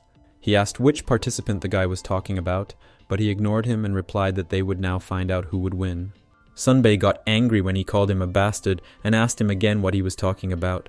Suddenly the man remembered the boy's words, that he was the one who would mark the end of the arena. He did not understand what this meant and began to approach the soldier, asking him if he had gone crazy. Before he could take a step, a blue beam struck a few centimeters from his foot. The blonde guy warned him that he would shoot if he continued walking. The sergeant cursed at him. Sunbei ordered the guards to seize the boy and take him out of here himself. The guards stood silently. The man shouted at them again. He called them useless and turned to the soldier. This guy just showed up here and he's already setting him up. The man threatened that he would not get away with it and that the command would not forgive him. The boy objected that he would never rebel against the command because he was not that stupid. The smug soldier smiled and said he was simply following orders. The major general promised him punishment. The sergeant realized everything, remembering the words that the general said that day.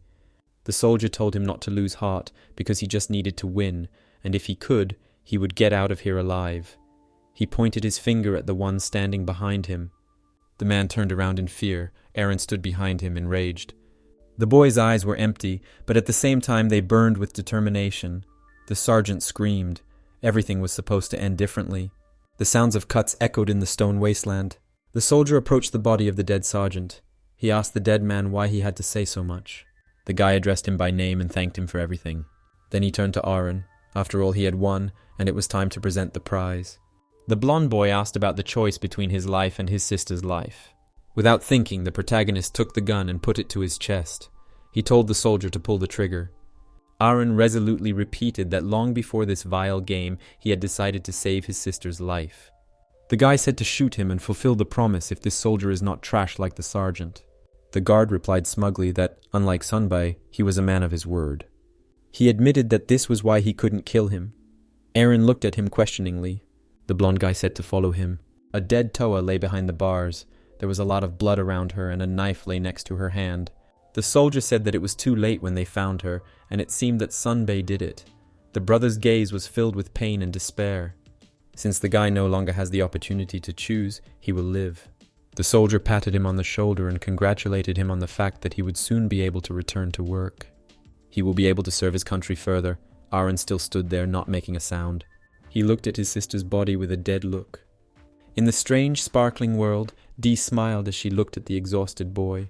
She ordered Aaron to get up. Dee asked how much longer he would sleep. The protagonist looks blankly into Dia's sparkling eyes. Aaron and Paul looked at the red stones. The main character was on the verge of death in a dangerous fight with a spider. Suddenly the boy was saved by his sister, holding him over the cliff. The main character threatens the guards that he will blow them all up. He sits with his sister on opposite sides of the same cell in the dungeon. A boy comes to a dead Toa and visits her in a stone room. He was surrounded by black crows with flamethrowers. At death, Dia extends her hand to him. What happened next? All his memories flashed before the boy. He woke up and saw a mysterious girl in front of him. Aaron still didn't understand where he was, what had happened, or how much time had passed. He even seemed to have forgotten Dia's name, which she didn't like very much. The guy found himself in a place that belongs to Dia, in the fallen abyss. She was worried that Aaron would die, but luckily the guy took her hand before he passed out. That's how they got here. Aaron admitted that he didn't understand what was going on, and asked Dia what she was, a devil, a spirit, or just an annoying child. The girl replied that it was rude. She asked Aaron if he himself hadn't yet realized who she was. The girl proudly announced that she was a treasure, one of the 12 relics of the king from the very legend that Aaron had spoken about with his sister. Aaron asked about the treasure and seemed not to believe Dia. The guy admitted that he thought the treasure would be more impressive, and that a child like her couldn't be it. Dia didn't expect such impudence, and told him not to judge a book by its cover, because it was just her avatar. She explained that her real body could not return to the material world because of some ancient spell. Behind them, a huge statue can be seen on the mountain. With a howling sound, blue chains appear behind it. It was a stone monument, resembling a man in a mask covered in red runes. Aaron looked at it, fascinated. The girl was happy, because she had been waiting for this day for a long time. 3,431 years, 4 months and 3 days had passed, to be exact, and today her imprisonment in this terrible place would end because Aaron took her hand. Dee happily jumped around the guy because she was right that Aaron wanted to live. She thanked him for the fact that she would soon be free. The guy didn't understand what she was talking about and asked how it was connected with the fact that he took her hand. Aaron was sure that he could not help here and the treasure was wrong. Dee replied that Aaron had already done everything that was needed. All he needed to do was become her vessel. The girl touched his cheek and explained that the vessel was needed for her strength and energy, containing her entire being, and that the boy's body would become it. Dee smiled creepily, her eyes glowing red. Once she completely absorbed the vessel, she would be free, despite the spells. The main character finally realized why he was here. He asked again if she was going to take over his body. Dee confirmed it. Suddenly, Aaron knocked her hand away. The angry protagonist asked if she really thought he would agree to such a thing, only over his dead body. Aaron decided to leave. Turning in the other direction, he ordered to let him out of here.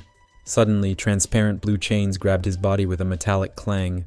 They suddenly began to pull him in the opposite direction. The guy was chained to a stone wall. Flying closer, Dee said that when he got here, he had no choice.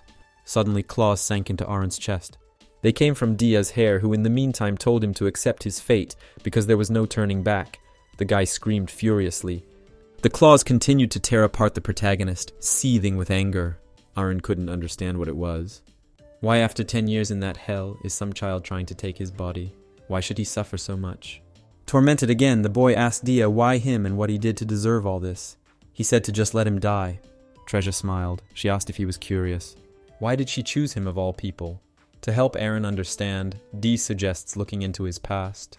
The protagonist turned to her while she continued to subdue him. Suddenly, a blurry and indistinct portal began to open in front of the guy, blinding him with its light. The Toa lies on the cold ground in the cell. There is a bloody blade on the floor. After what he saw, Aaron was in a cold sweat. He saw her again. The dream he had while he was unconscious showed the events of the past, and now Dee is going to show the truth that the guy did not know. Aaron asked what truth the girl was talking about, since he already knew what had happened. The boy gritted his teeth. It was the fault of the bastard he killed. In his opinion, the only truth was that he was an idiot who couldn't protect his family. He watched his sister suffer. She could not see anything, and it was painful for her. The girl called her mother. Aaron was surprised, because he thought that the sergeant had killed her. During this, she thought about her brother and that he was 20 times worse off than she was now. There were streams of blood on the girl's face. The Toa thought about his suffering alone and how she knew nothing about it. She was very sorry. Tears of sorrow and regret were running down the boy's cheeks.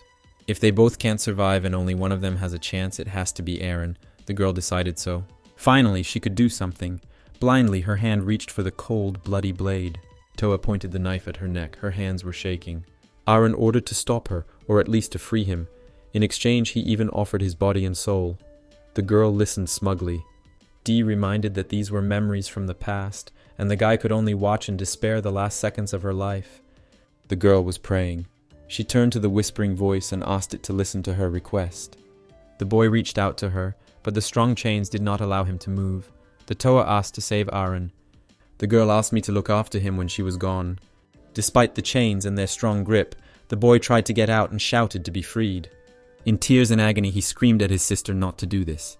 He called her at the top of his voice, but she did it anyway. The bloody blade lay near her body. Aaron couldn't resist Dia's power. With a crack, that power began to fill his body. Only one is destined for greatness. Then their blood will be shed, the seal on the door will fall, and it will open. The one whose blood is shed will choose who will be the vessel for the treasure. The silly story about treasure that the brother told his sister to console her became her only hope. That's why only she could hear her voice. In the end, Toa sacrificed her blood to Dia to save Aren, giving him the right to become his vessel. The transformation was still ongoing, the boy screaming furiously as his appearance was distorted. With an evil grin, Dia said not to be upset, because they were able to gain freedom after all. Now they will both live inside her, becoming her blood and flesh, forever. At the bottom of the rocky canyon, magma was burning. A red blade cut through the guard's back. The black crows cleared the area. There were human bodies everywhere. Clearing of Zone C complete. One of them requested the status of those responsible for the remaining zones. Through the crackle of the Black Raven's radio, a voice could be heard asking for reinforcements. The other party cannot be heard due to interference. Raven 4 requests a repeat transmission of data, but in response, hears only interference, and the speech on the other side is cut off. The signal is still unstable. After changing the frequency, it requests retransmission of data. The Raven's comrade asked where the other 4 were. Before they could understand what was happening, one of them received a blow to the back. The second one turned around in bewilderment. Through the mask behind him, he saw a bloodthirsty monster that looked like a man. The white crow held onto the gate and realized that someone had been here before her. She didn't think it was possible. After all, they would have had to fulfill one more condition, even after opening the door. Just think that there was someone here who knew so much. The crow wondered when the door had been opened at all. She touched the relief wall. The roots were not dry yet. The woman thought this was strange, because as soon as the treasure united with the vessel and left the ancient fields, the tree of the world would die. The commander began to think. Since it was alive, it meant that either the treasure had not left the dungeon, or it had not completely merged with the vessel. Suddenly the girl's thoughts were interrupted by a soldier. A voice could be heard from his radio. One of them was currently fighting an unknown entity. Judging by the appearance, this was their target, so he was requesting reinforcements. The voice repeated, "All units to Zone C. He once again requests urgent reinforcements." The crows fire barrages of rifles. Bright red flashes are heard in volleys. They were directed in one direction. One of the enemies said to hold the fire. Because of the smoke, the squad could not see their target. It was behind them. The creature killed them one by one. The order was received for close combat units to go on the attack. The demon killed everyone in his path. He had long gray hair, a dead look, and huge fangs that were bigger than his jaw. The crows rushed to attack. They must not let him get any closer. The group pointed their swords at the demon. The monster swung back in response. In an instant, he scattered them in different directions. The Black Raven watched the death of his comrades. They will have to take risks. He lifted the restrictions. An improved weapon appeared from his hand. The soldier uses all his firepower to neutralize the enemy. 2 fiery rockets cut through the air with a characteristic sound. They were aimed at the demon. As soon as he turned around at the red light, the shells crashed into him. The monster tried to cover himself from the bright flash. Dee sat on Aren's shoulders and called him stubborn, because he would feel better if he gave up his body. She wondered if it was all about hatred. She leaned down towards the guy and said that she was in no hurry, because to tame a wild horse you have to let it gallop until it gets tired. And on the day when she seizes the reins, the body will belong to her. The vessel screamed furiously with all its voice. Suddenly, the rifles in the hands of the ravens began to explode one after another. The treasure controlled the arena inside them. The demon quickly approached his victim and cut the air near the raven with his claws. The crows looked at what was happening, puzzled. With a crash, Aren killed one of their comrades. The white crow noticed something approaching her too quickly. That something was the body of one of the dead soldiers, which had crashed into the stone wall behind her. This meant that her guesses about the treasure and the vessel were correct. The air around the demon was cut by a red light. Where the vessel stood, there was a red line that split the ground where it stood into 2 parts. Deep Tooth said it was weak and the vessel wasn't complete yet. Is that all its power? She suggested that it was all about the vessel, because the unification process was delayed. The woman turned to the treasure and said that it had made the wrong choice. She would prove it by destroying the vessel. Deep Tooth quickly shortened the distance between her and the vessel. She attacked the demon, but he repelled her attack. The commander jumped away from the stone ledges and approached Aren. She swung the red blade again. The black crow saw the body of the vessel approaching the ground. The demon landed between the stones and tried to get to his feet. Before he could come to his senses, Deep Tooth was already in front of him. Dia was wondering how she could fight her with a mortal body.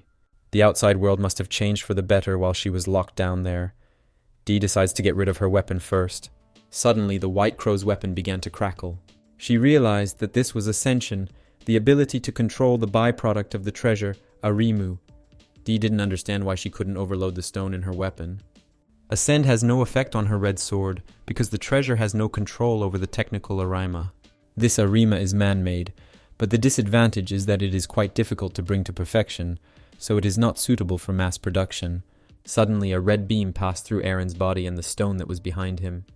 Then Deep Tooth half turned around, swinging her blade. Raven Shift, that's what she called it. Then with the spectral lotus spear, she attacked the demon once more. It was a very convenient and effective weapon against the treasure. The commander advised to be careful, because the sons of the gods are no longer the only ones with power in this world. People are already developed enough to use it. She touched Aaron. The girl said that his vessel does not reflect the essence of this power. Suddenly the guy moved some distance. The crow was left behind by the dusty road. The demon stood. The wounded parts of the body were instantly restored. The mask cracked. Deep Tooth was sure that she had cut off his right hand. The arena was surrounded by dead bodies of crows, and he absorbed their power. She guessed that one of his abilities was to absorb bodies and regenerate at their expense. Suddenly the demon began to attack her. The commander used Raven Shift again and deftly dodged his attacks. While Aaron stood in the center of the battlefield, she wanted to attack him from above. Before she could do this, the guy appeared behind her with lightning speed.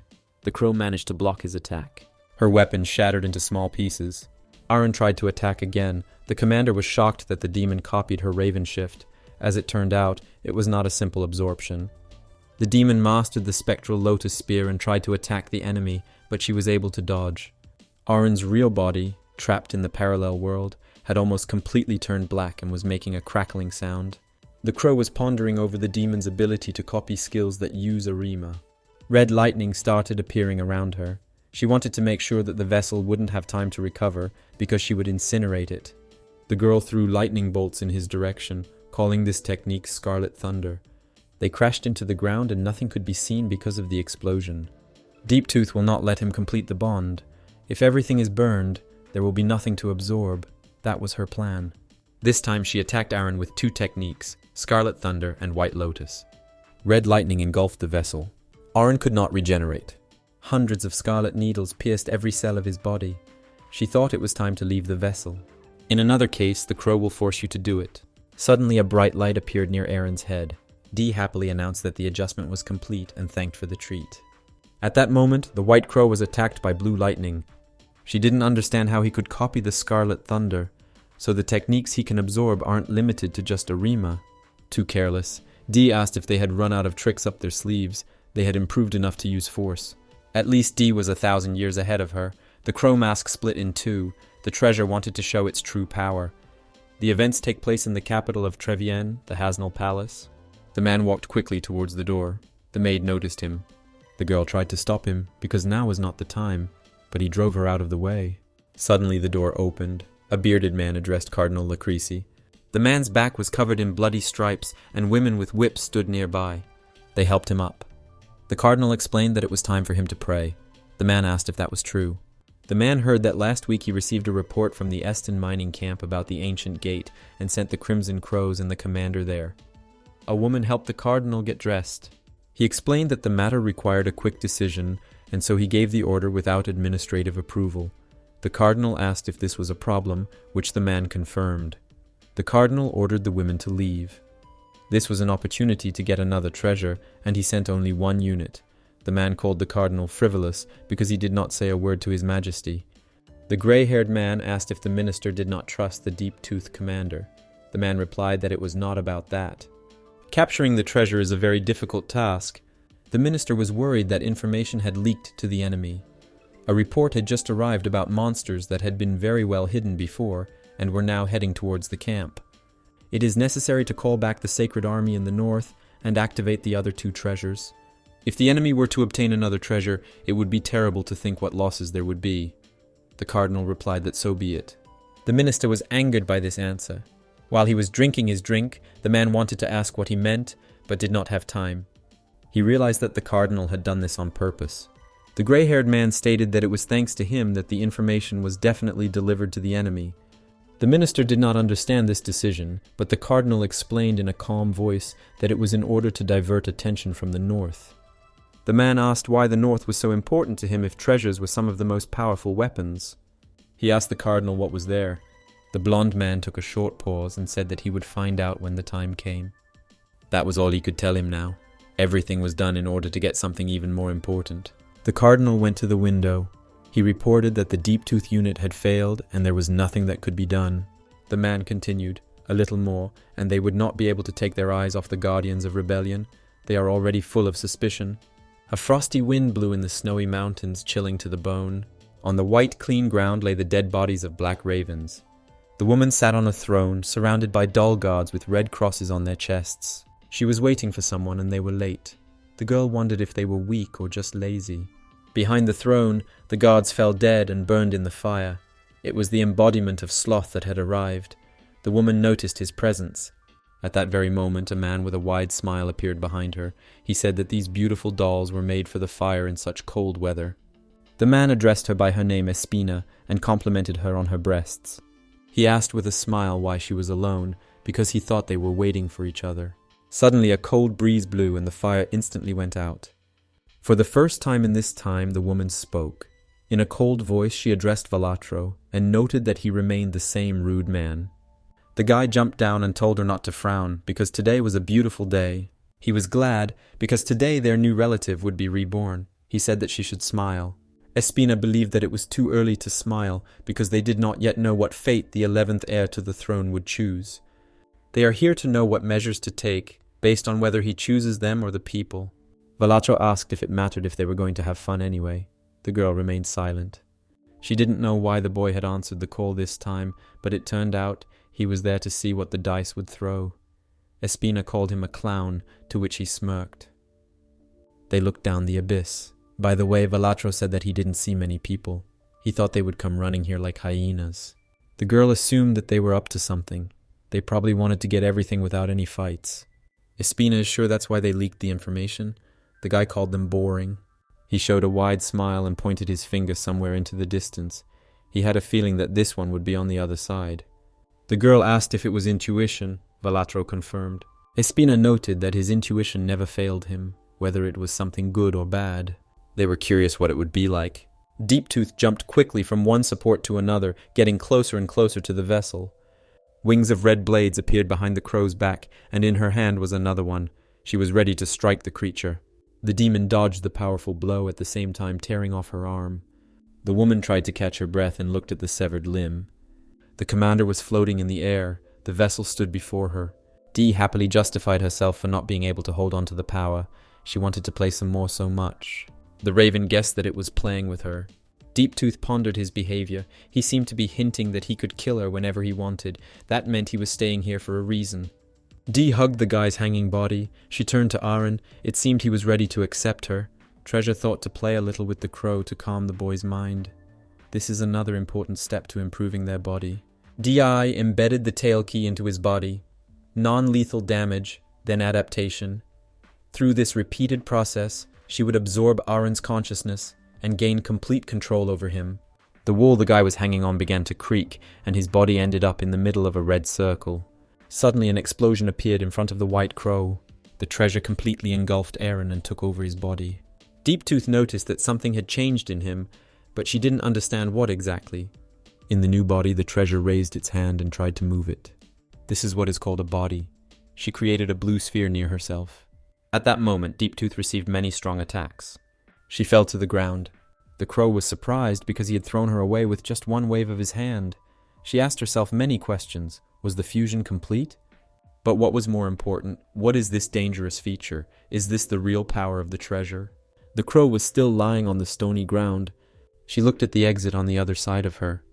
The creature was slowly approaching her. Deep-tooth's strength would not be enough. She had a plan if she could not obtain or kill the vessel. Suddenly the crow pointed its hand towards the treasure. Dee immediately caught her and held her tightly. The crow's hand began to make sounds and heat up. Steam came out of it. At the same second there was a loud explosion. Her plan worked and she decided to escape. Deep-tooth found herself in an iron elevator. It's almost 5 kilometers from here to the surface. If she goes up and breaks the elevator, it will block the entrance, and thus she will buy herself some time. Then she just needs to wait for reinforcements and hold out until then. While the crow was rising, a flame was burning under the elevator. A vessel was rapidly approaching her. An explosion was heard in a large snowy tree. The crow's body was thrown back by the explosion. She landed with the same crash. Velatro noticed this explosion from afar. The world he remembered was vast and completely green. It had been a long time since he had been imprisoned, but it was still as beautiful as ever. The boy wished the Toa could see this. Suddenly he found tears coming from his eyes. Dee didn't understand what he just said. Was he crying? He remained silent because he considered it impossible. Dee was approaching the final boundary of the spell. The treasure was one step before the red line. The creature laughed. She was sure those bastards thought they could keep her locked up here forever. If they were still alive, she wished they could see her take that step. No one could stop her now. Dee was reborn. She almost crossed the red line. Suddenly, in a parallel world, someone grabbed the treasure by the leg. It was Aaron's hand. The guy won't let her leave this world. On the stone sat someone in a mask, wrapped in a long cloak. Around him sat various animals and birds. In one moment, they all flew away in different directions. Deep Tooth leaned against a tree and tried to get up. Travers was destroyed. The double claw is destroyed and her lung function is reduced to half. The crow's body was 80% exhausted. She saw her goal, the treasure, standing one step away from the outline of the red circle. The commander did not understand why he could not cross the border, because the edge was very close. Dee asked why Aaron was doing this and bothering her. The guy was still holding her leg tightly. Dee thought his consciousness had been completely absorbed, but Aaron still maintained his form. The girl noticed that he was still continuing to separate. This means that the guy has some goal that does not allow him to dissolve. She asked Aaron if he felt sorry for himself, and that was precisely why he could not let her go. Aaron had already tasted the blood of his enemies. Dee wondered if he had forgotten how he had torn them apart with his own hands. She asked the question, is it not enough for Arena? Does he want more? Dee said she would help the guy. All he had to do was quietly watch inside her. Aaron clarified whether he was satisfied. The guy started talking about what he wants, no, what he hates. Dee didn't understand how Aaron could still speak in such a state. Treasure thought that she couldn't hold back any longer. As soon as she had the chance, she would rip his consciousness apart and stuff him into her body. Suddenly, Aaron grabbed the treasure by the neck. Aaron lifted her into the air. Dee didn't understand what was happening. The guy was convinced that the one he wanted to kill was Dee. Everything lit up with yellow lightning. Aaron wanted to regain control. Treasure was shocked that he was angry with her all the time. Aaron regained control of the vessel. Dee got angry, calling him a pathetic little human. The yellow lightning changed to red. The girl fought back. She was angry. She didn't understand how he dared because he was just a vessel. Aaron's hatred cannot compare to her 1,000 years of waiting in confinement. A bullet hit the creature's body. The commander shot at him. The vessel was still standing in front of the border. Deep Tooth was not satisfied with what was happening before her eyes, even though she understood that this shot was useless. Dee felt pain. This wound distracted him. At this point, Aaron was able to take control. The guy screamed and grabbed the treasure's neck even tighter. Aaron's power pushed Dia away. Dee understood that if Aaron crossed the border now, it wouldn't be him. Aaron approached the red circle. Dee couldn't let this happen. Suddenly a rumble was heard in the snowy wasteland. The boy's body lay on the snowy ground. Espina and Velatro looked down. They watched all the events. The girl asked what happened because he became human again. The giant from the forest appeared behind her. He said that the fusion was complete, but it was not perfect, because the control over the vessel was changing. The half-melted candle hardened in an instant, spilled with ice water. She didn't know that Kren, the gardener, was already there. Velatro bet that he was communicating with his animal friends again. The gardener said that the vessel must be destroyed. Human intelligence controls the vessel. This is a critical weakness. No one knows what changes it will bring to their plans. The giant held the rusty blade in his hand. They must destroy and recreate the vessel right now. Velatro created a flaming weapon. The gardener asked him what this meant. The guy explained that this is the main reason for their existence, to do what they want. He firmly stated that he was against this decision. Velatro swung his blade. He said that things don't always go according to plan. If you look closely, even the best network has nodes. If chaos rules, who cares about a single node? Aaron walked on a blanket of snow. A being that makes an imperfect system even more perfect. Velatro felt that this would be an interesting story. He suggested leaving the man alone because it would be fun. Kren thought that now was not the time for his whims. They had no idea what to expect from him, and Valatro wanted to leave him alone. The giant called the boy a foolish child. He smiled grimly in response. Valatro had merely offered another point of view, and if the gardener didn't like it, he could always fight him. Valatro is sure that he will not lose to him. Having said this, he hinted at a duel. The gardener took out his cleaver and they crossed blades. Espina sighed. What are they doing? Suddenly the gardener put away the blade. He turned and walked away. Valatro began to joke that he was scared. The girl looked at him silently. She turned and looked after the giant. The gardener always chooses the most appropriate option. That's why he was called here. The girl agreed with his idea that leaving him alone was not the best idea. Valatro said that he was not quite at peace. The girl looked at him questioningly. The mysterious guy said that he would watch the man. He was sure that he would bring them good fruits. The guy asked to believe him because that's what his intuition tells him. The events take place a month later. It is a moonlit night outside. The border of Haraj in the northernmost part of the continent. Trevian barracks? A smoking man in uniform asked if there was still no signal. One of the men replied that there was not. Crestafol, commander of the Second Corps, admitted that he was tormented by vague doubts. He pointed to the model map on his desk with his pointer. He didn't think there would be a gap in the Northwest Collector. One of the men began to speak. Although the source is unreliable, they have reports that confirm its authenticity. He assured them that their efforts would soon pay off. As soon as their forces penetrated and planted the bomb, they would give the signal. At dawn, it would be detonated remotely, and as soon as the walls fell, they would attack with their entire army. The man was sure that those tenacious bastards would not be able to resist. The commander reminded him that a month had already passed. A month has passed since they went into this wilderness to deal with the savages, who knew that they would be a hindrance. Christopher said he had about a week left. The cardinal must have exhausted his patience. He asked about Kalos and whether he refused to fight. The second man confirmed this. People should resolve their differences themselves. He says this over and over again and says he doesn't want to be involved. The commander called him a tool of God, but because of his stubbornness, they have a hard time. Tools are there to be used. Christopher decided that as soon as the expedition was over, he should take care of it properly. Suddenly there was an explosion. He and two other men left the barracks. They looked at the glowing blue sky. There was a bright signal in it. The commander noticed him. It seems the plan was a success. The man asked to wait and turned to the commander because the signal was not from their side. Suddenly someone plunged a blade into the back of the head of one of the soldiers. A massacre began in the camp. Unknown persons attacked people in uniform. One of the soldiers began to shout that it was an enemy ambush. The commander did not understand what was happening. How could there be an ambush inside the camp? A man with a bloody blade approached him. The fair-haired woman asked if he was the commander of the army. In front of him, in the cold, stood a silhouette with a katana in his hands. The commander said decisively that by removing his head, she would end the war. The woman prepared for battle. In the middle of the tents, a boy attacked a man and tried to defeat him. He got to kill him, and he looked at his lifeless body. Suddenly, the blue-haired boy received a blow. He was shot by a soldier because he killed Billy. The mustachioed man called him a parasite and told him to die. Before he could fire again, a katana pierced him through and through. There was a man standing behind him. The boy looked up in fear. The man called the boy Finn and asked if he was okay. Luda told him not to relax, and he found himself on the verge of death. The man asked if the boy understood why he told Ilya that he was not ready. Finn apologized. The trumpet made a piercing long sound. The blonde announced that the commander was dead and it was time for everyone to move to her position. Through the dead bodies in the snow, the people in black cloaks began to leave.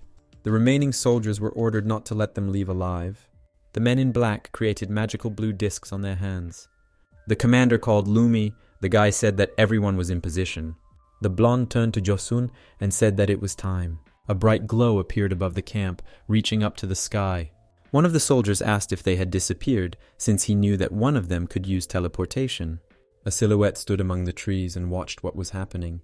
Rabbit Kalos Kerensky, a treasure that cooperates with Trevian, thought that the soldiers were pretty beaten up.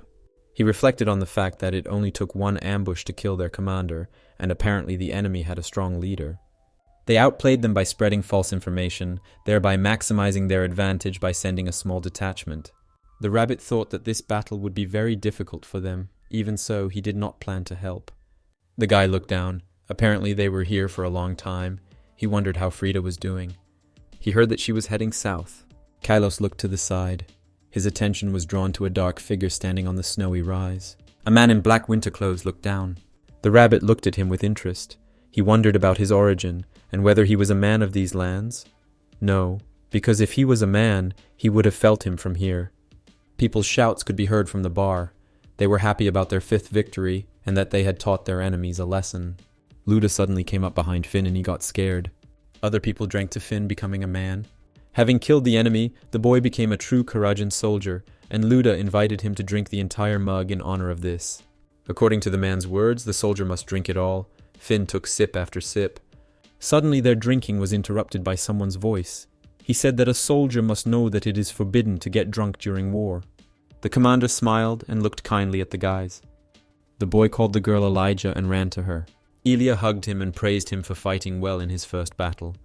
She asked how his leg was, and if he was badly hurt, to which he replied that he was fine. The rest of the crowd discussed them and envied the boy. The girl asked if they had any casualties. Lumi replied that they had none, except for 5 wounded.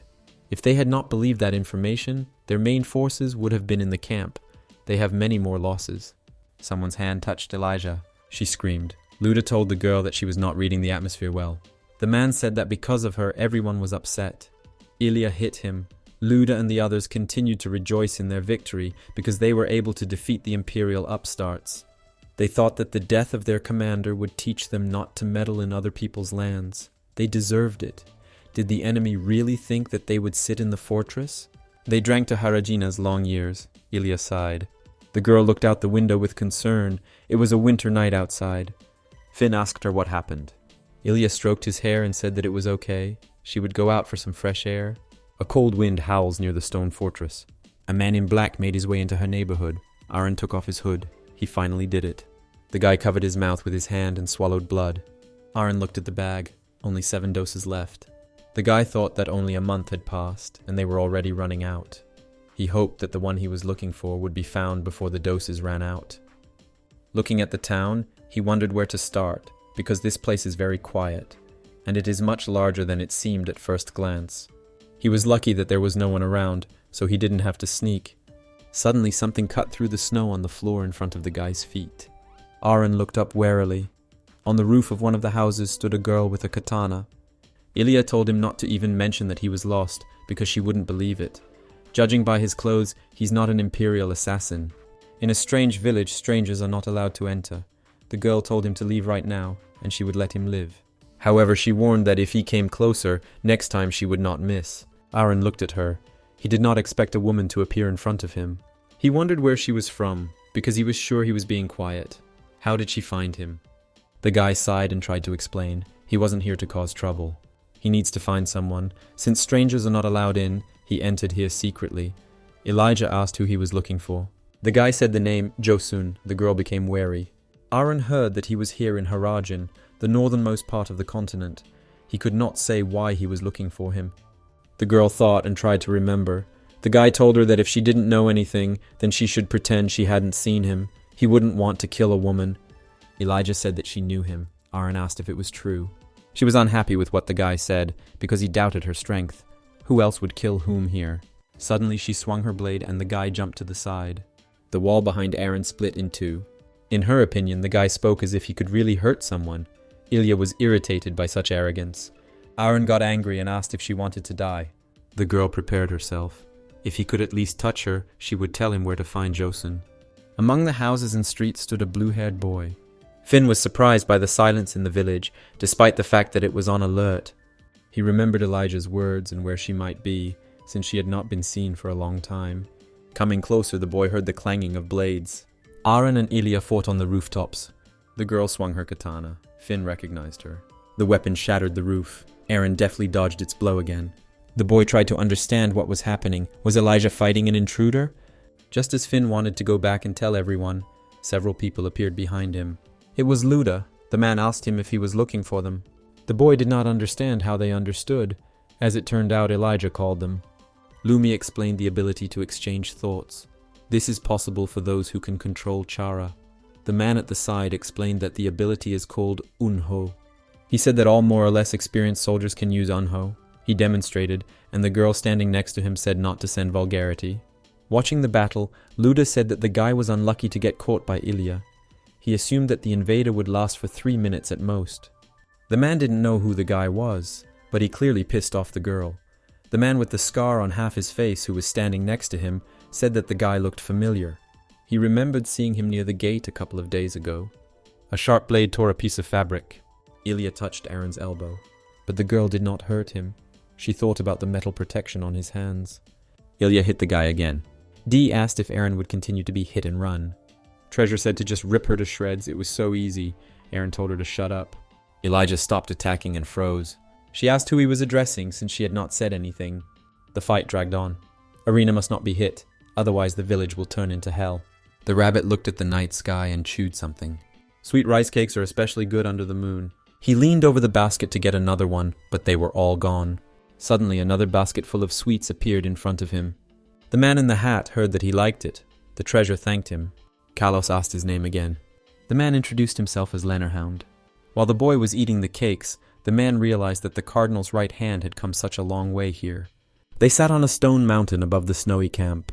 Commander Crestofol had another week to complete his mission, and if Lenorhound had known, he would have arrived much sooner. The man asked if the treasure had watched their troops attack.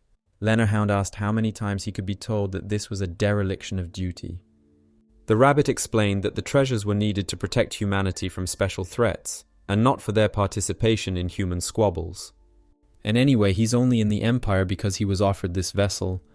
There's a good chance he'll run into 7 traitors. The treasure confidently said that he would destroy them. The man confirmed this, saying that this is what they most expected from him. The rabbit admired the treat. The Lenorhound asked if he had eaten it all. The man thought about what he heard, the protection of humanity. According to him, the Trevian Empire currently controls the continent. Castile, Terce and Aeson, but they do not have the greatest influence, and the Empire is the center of balance. The man asked if cooperating with the Empire was not the same as his reason for existing. The rabbit warned that the man would not be able to fool his brain with his flawed logic. Inventing reasons for invading neighboring countries in order to enslave large numbers of people and increase imperial power is an abuse of power. Treasure turned and began to leave.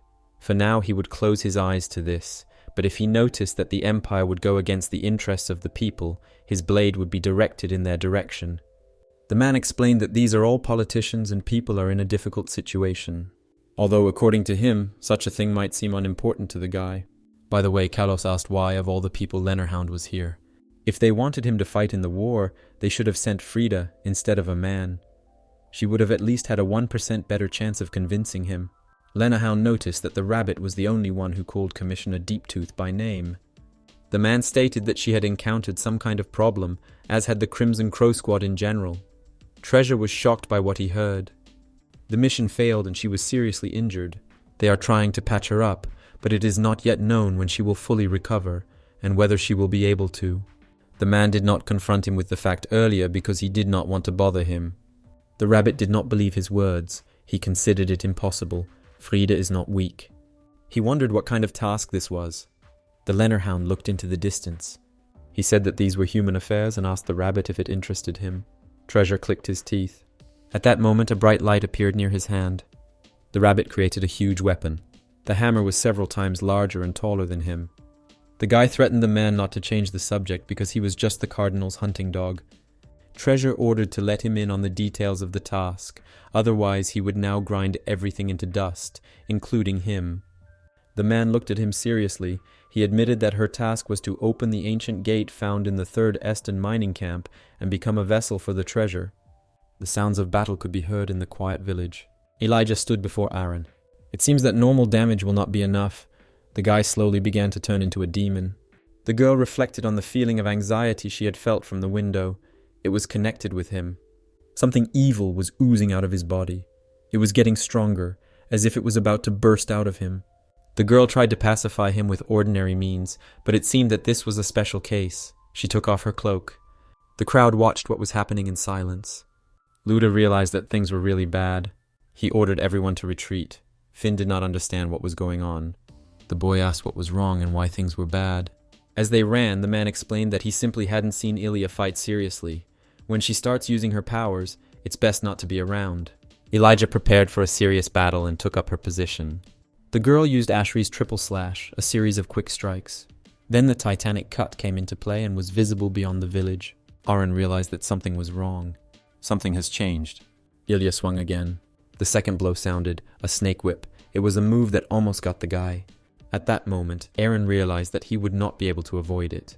The trace of the snake from the blow disappeared, replaced by bright lightning that emanated from the guy. Ilya realized that Aaron had parried her blow.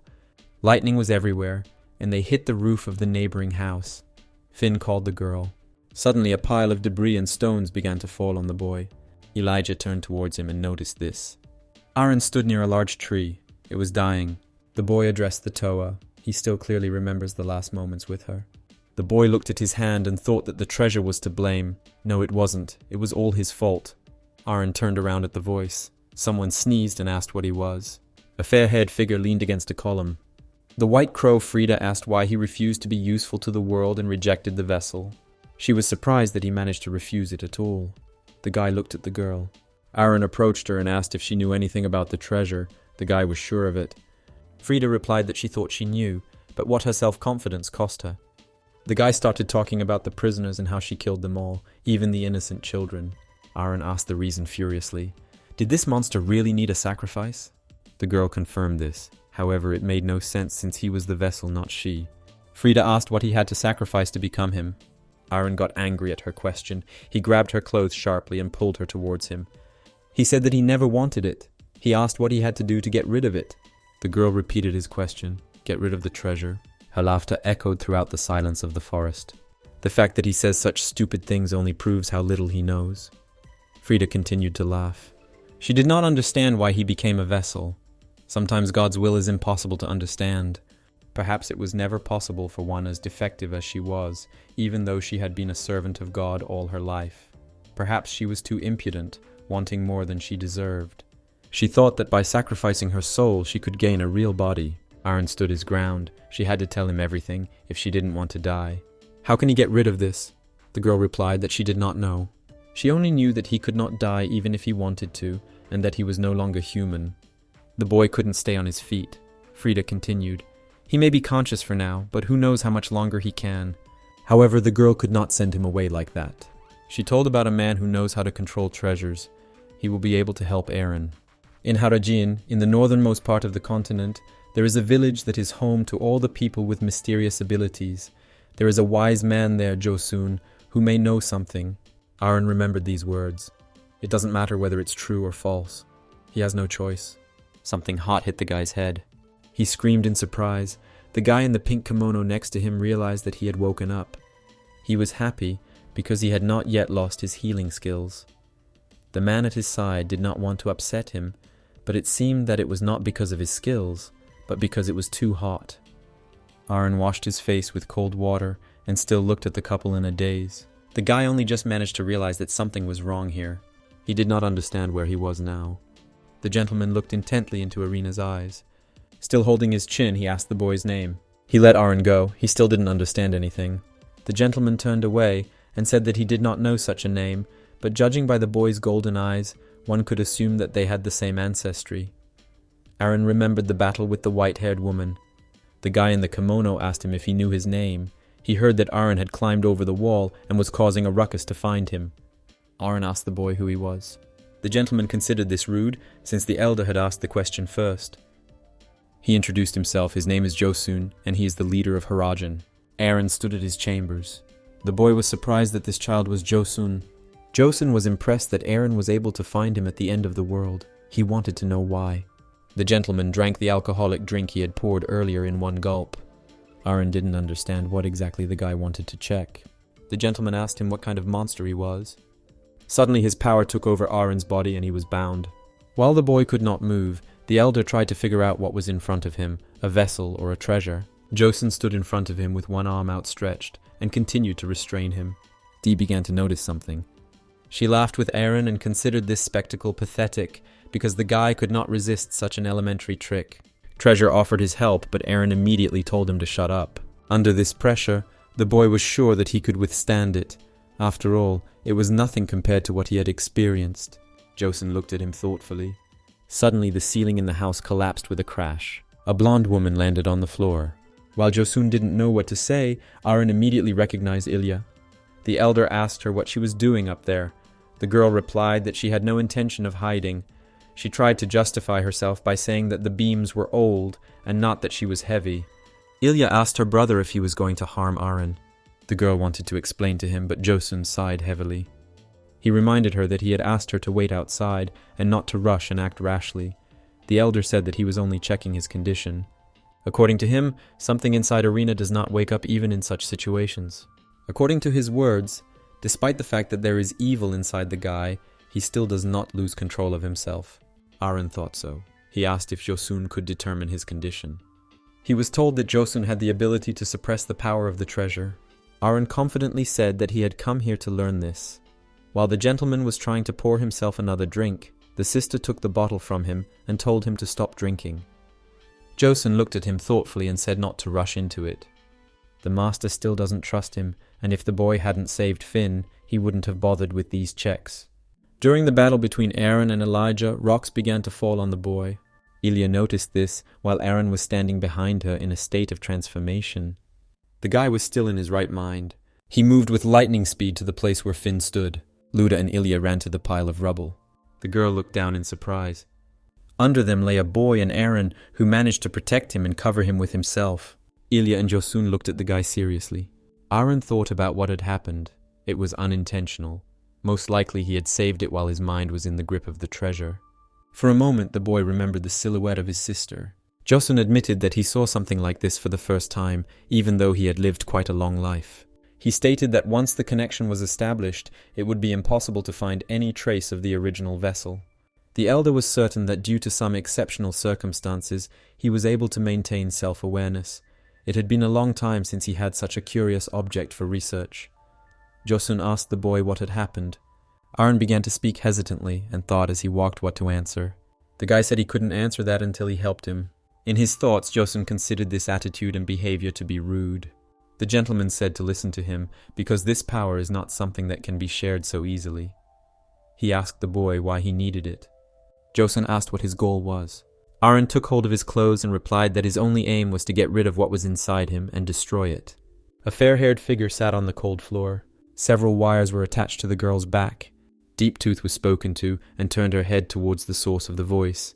A man in a red robe stood before her. She started talking about how he didn't let her die, again. The girl believed that she had disappointed him, her father. The man touched her shoulder and said that she knew why it was necessary. The girl had a doll's body. She sarcastically believes that this body is still useful to her father. The man was glad to see that she could still crack jokes. He asked her to be careful with that body. The cardinal said that he needed her for his purposes. He asked if she understood this. The girl looks at the floor with a sad look and answers that she understands. A man in black entered the hall and addressed the cardinal. He turned to the guest. The cardinal stood silently. Suddenly he broke the silence and declared that he was causing trouble again, for he had always been difficult to handle. The mustachioed man asked who he was talking about. The blond man spoke of Kalos, who refused to fight and hid from their army. The girl looked at him in surprise. The cardinal sent Lenorhound to him, but it did not help. On the contrary, it angered the treasure even more. Deep Tooth remembered the guy she advised to go to Harajin. She assumed that he would run into Kalos. Deep Tooth realized that she still had a chance. The girl turned to her father and asked him to send her. She will go to Harajin to kill Kalos. Aaron walked along the path and dragged some kind of box behind him. He was indignant that he alone had to clean up here, since the building was not destroyed only because of his fault. The guy raised his hand. There was a blue handcuff on it. Earlier, Josun asked him if he wanted to kill the treasure. The elder thought about it. He assumed that the boy had encountered terrible things because of the treasure, but despite this, he still wanted to go down this bloody path. Hatred consumed him. Josun said that he understood his intentions, but still did not trust him. He could not teach the secrets to someone who was not one of them. Aaron wondered if he had come this far in vain. The gentleman said he would give him a chance. Suddenly blue handcuffs appeared on the guy's hands. Aaron asked Josun what it was.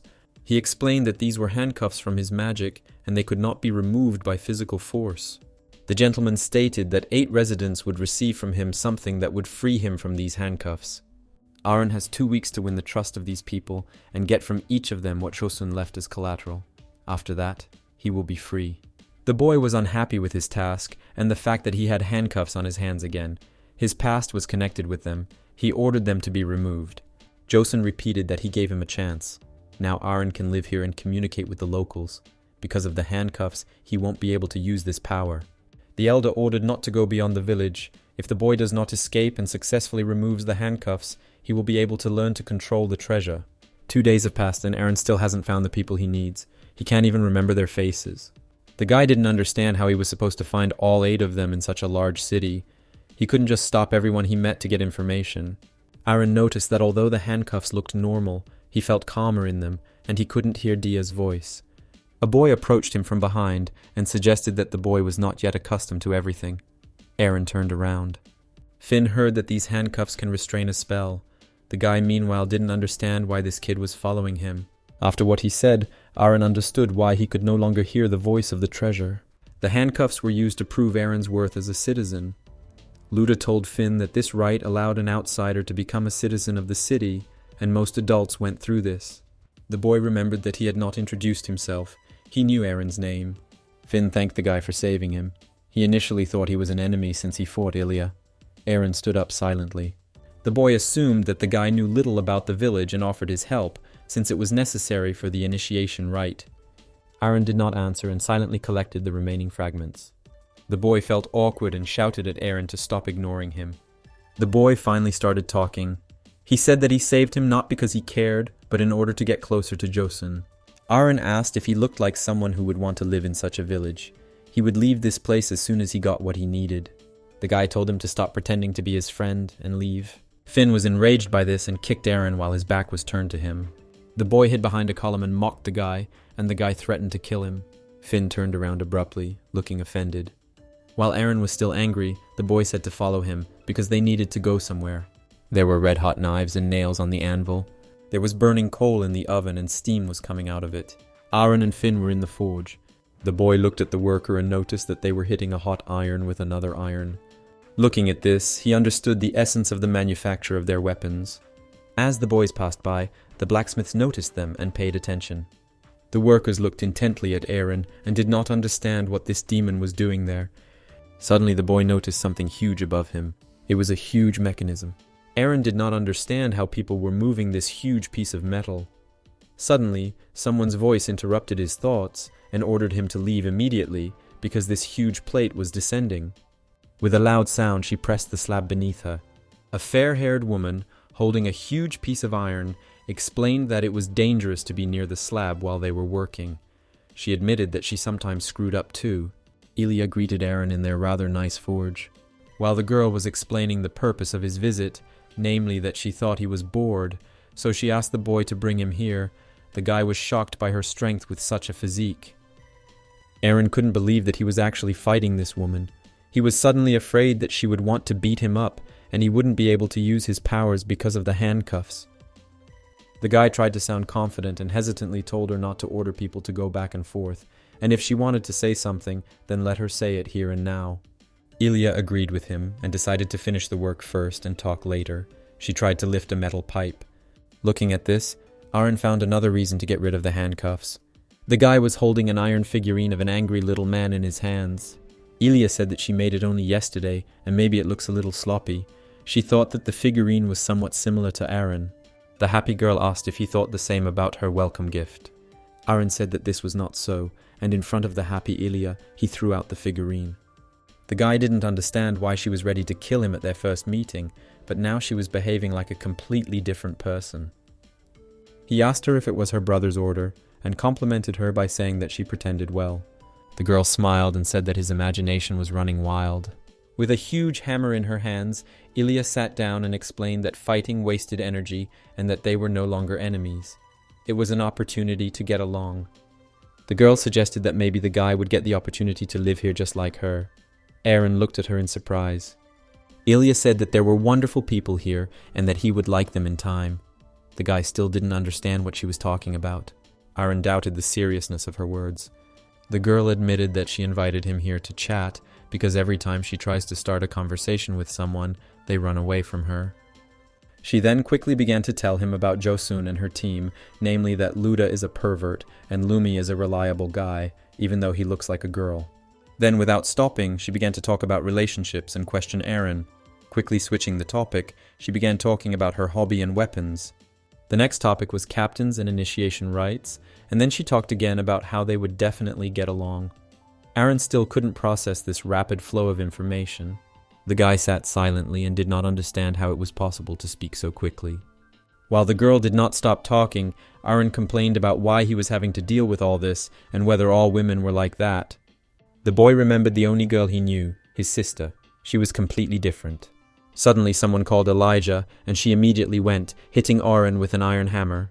While the boy lay sprawled on the ground, Finn looked at him silently. Aaron tried to get up and noticed the blacksmith's stairs. They wished him death in their thoughts and did not want him to stick to Elijah. Aaron was very angry. He hated this village and this woman. Finally, the guy and Finn left this place. Suddenly, the boy noticed something. Several people in black cloaks stood in front of them. The boy turned to Luda, who looked at them disapprovingly. The man asked Finn sharply what that something, meaning Arena, was doing next to him. Luda reminded him to stay away from him because he was dangerous. Finn explained that he couldn't do anything.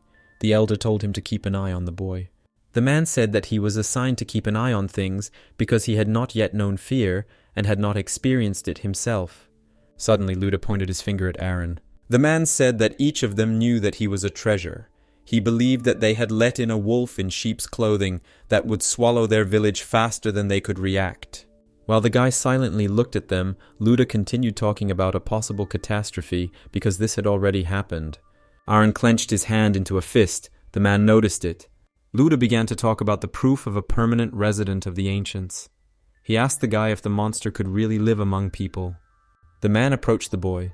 He did not know what the elder's plan was, but he wanted to express his personal opinion about it.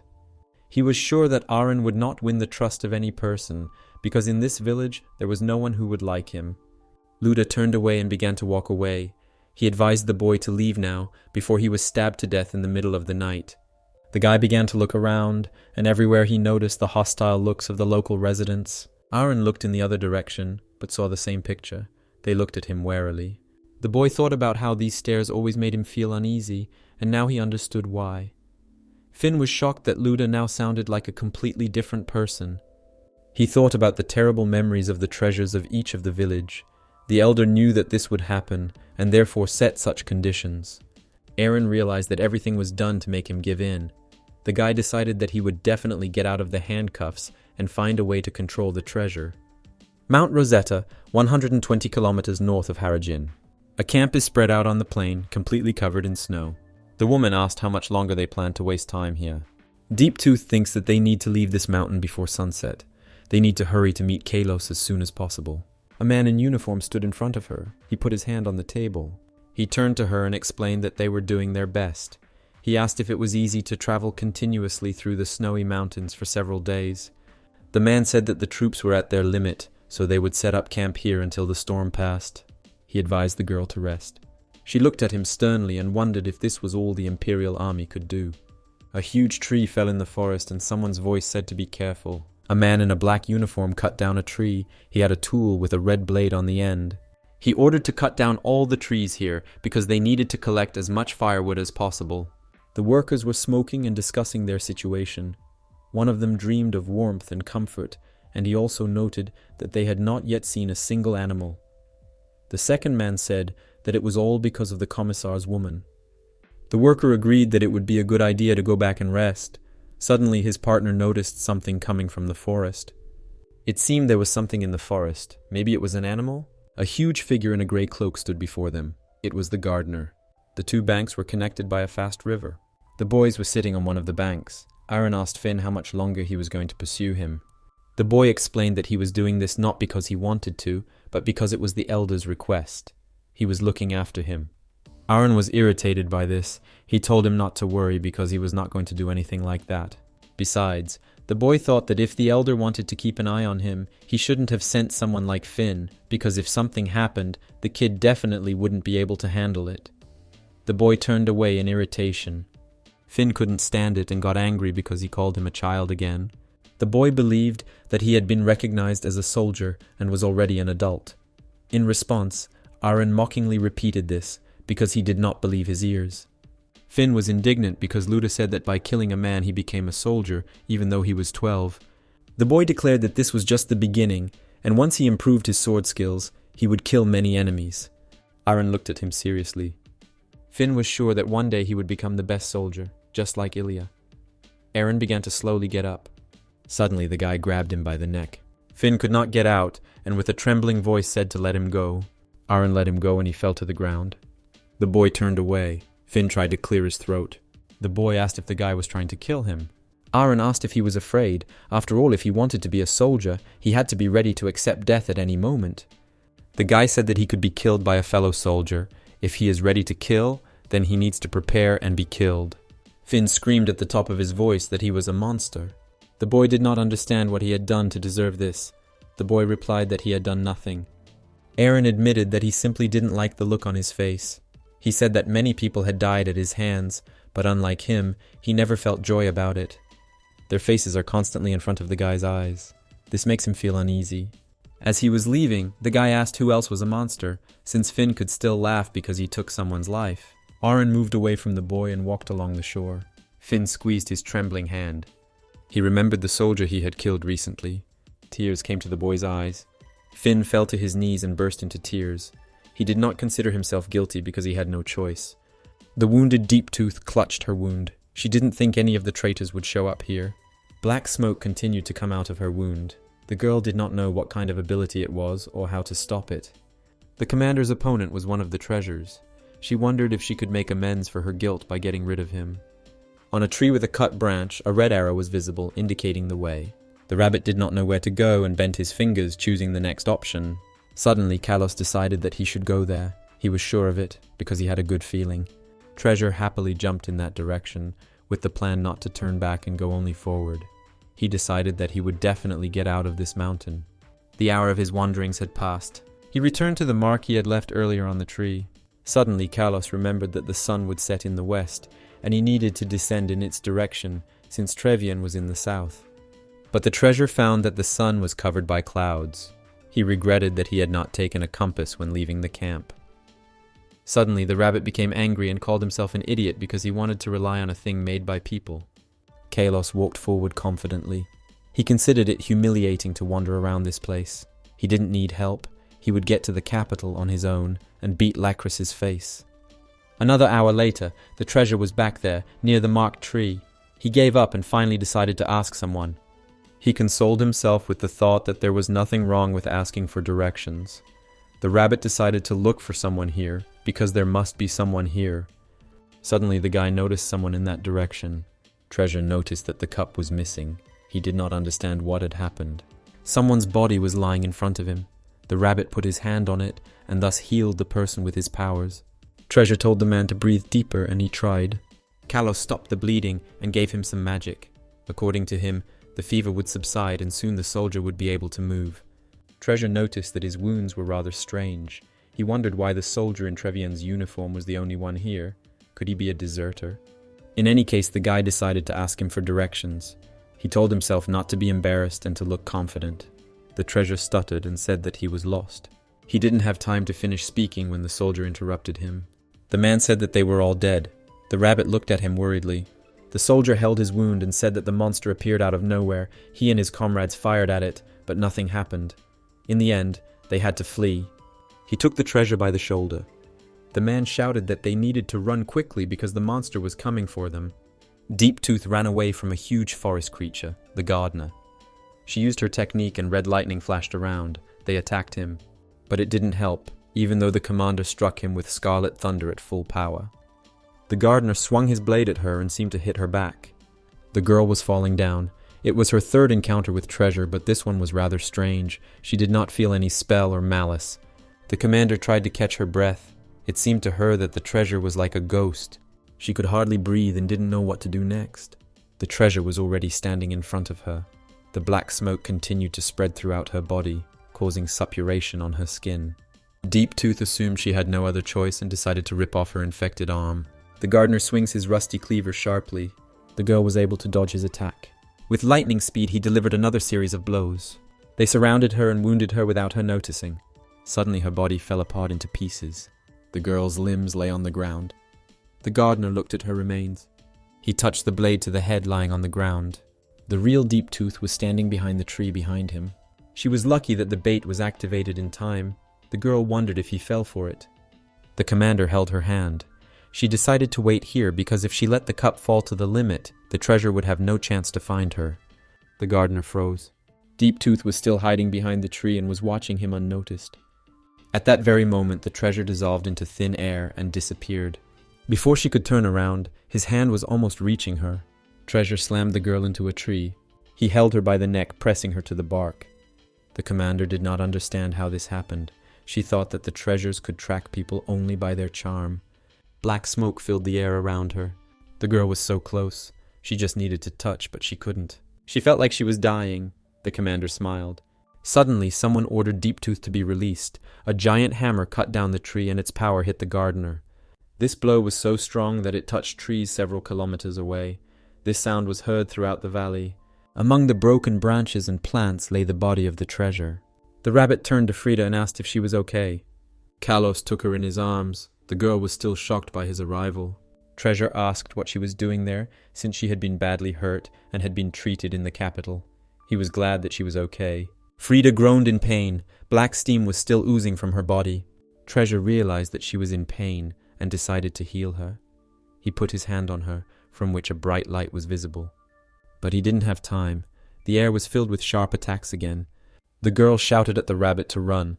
Kalos told her not to worry, because as long as he was here, the enemy would not lay a finger on her. Treasure decides to leave her here while he deals with him. He will return as soon as he is finished. Freda was sitting near a tree. The rabbit walked forward. The treasure had been sought by the gardener for a long time. Kalos called him a traitor. In an instant he created a stone hammer behind his back. It glowed with red lightning. His days of being able to roam around so freely are numbered, and the rabbit will seal him with his own hands. The roof of one of the houses was visible against the blue sky. The girl brought a wooden box and said that she had made a second pair. The elder wanted to make sure if anyone had noticed. Elijah said that everything was as usual. The master was grateful to her for the new bracers because her strength was required to make them. They must act carefully so as not to be noticed. Ilya asked her brother whether proof of residence was necessary. In her opinion, it was just a barrier that separated them from the outside world, and instead of uniting them, it made them hostile to the whole world. The elder explained that the initiation ceremony gives the losers a chance to come to their senses and cleanse themselves. He asked, "Hasn't everyone in the village gone through this?" When a person in trouble notices his true self, he realizes that much has changed. The gentleman continued that this way was necessary to show that they shared in this change with him. Elijah emphasized his words about trouble. The girl talks about the war that ended 15 years ago, and after it, their village was founded. The elder exhaled transparent smoke.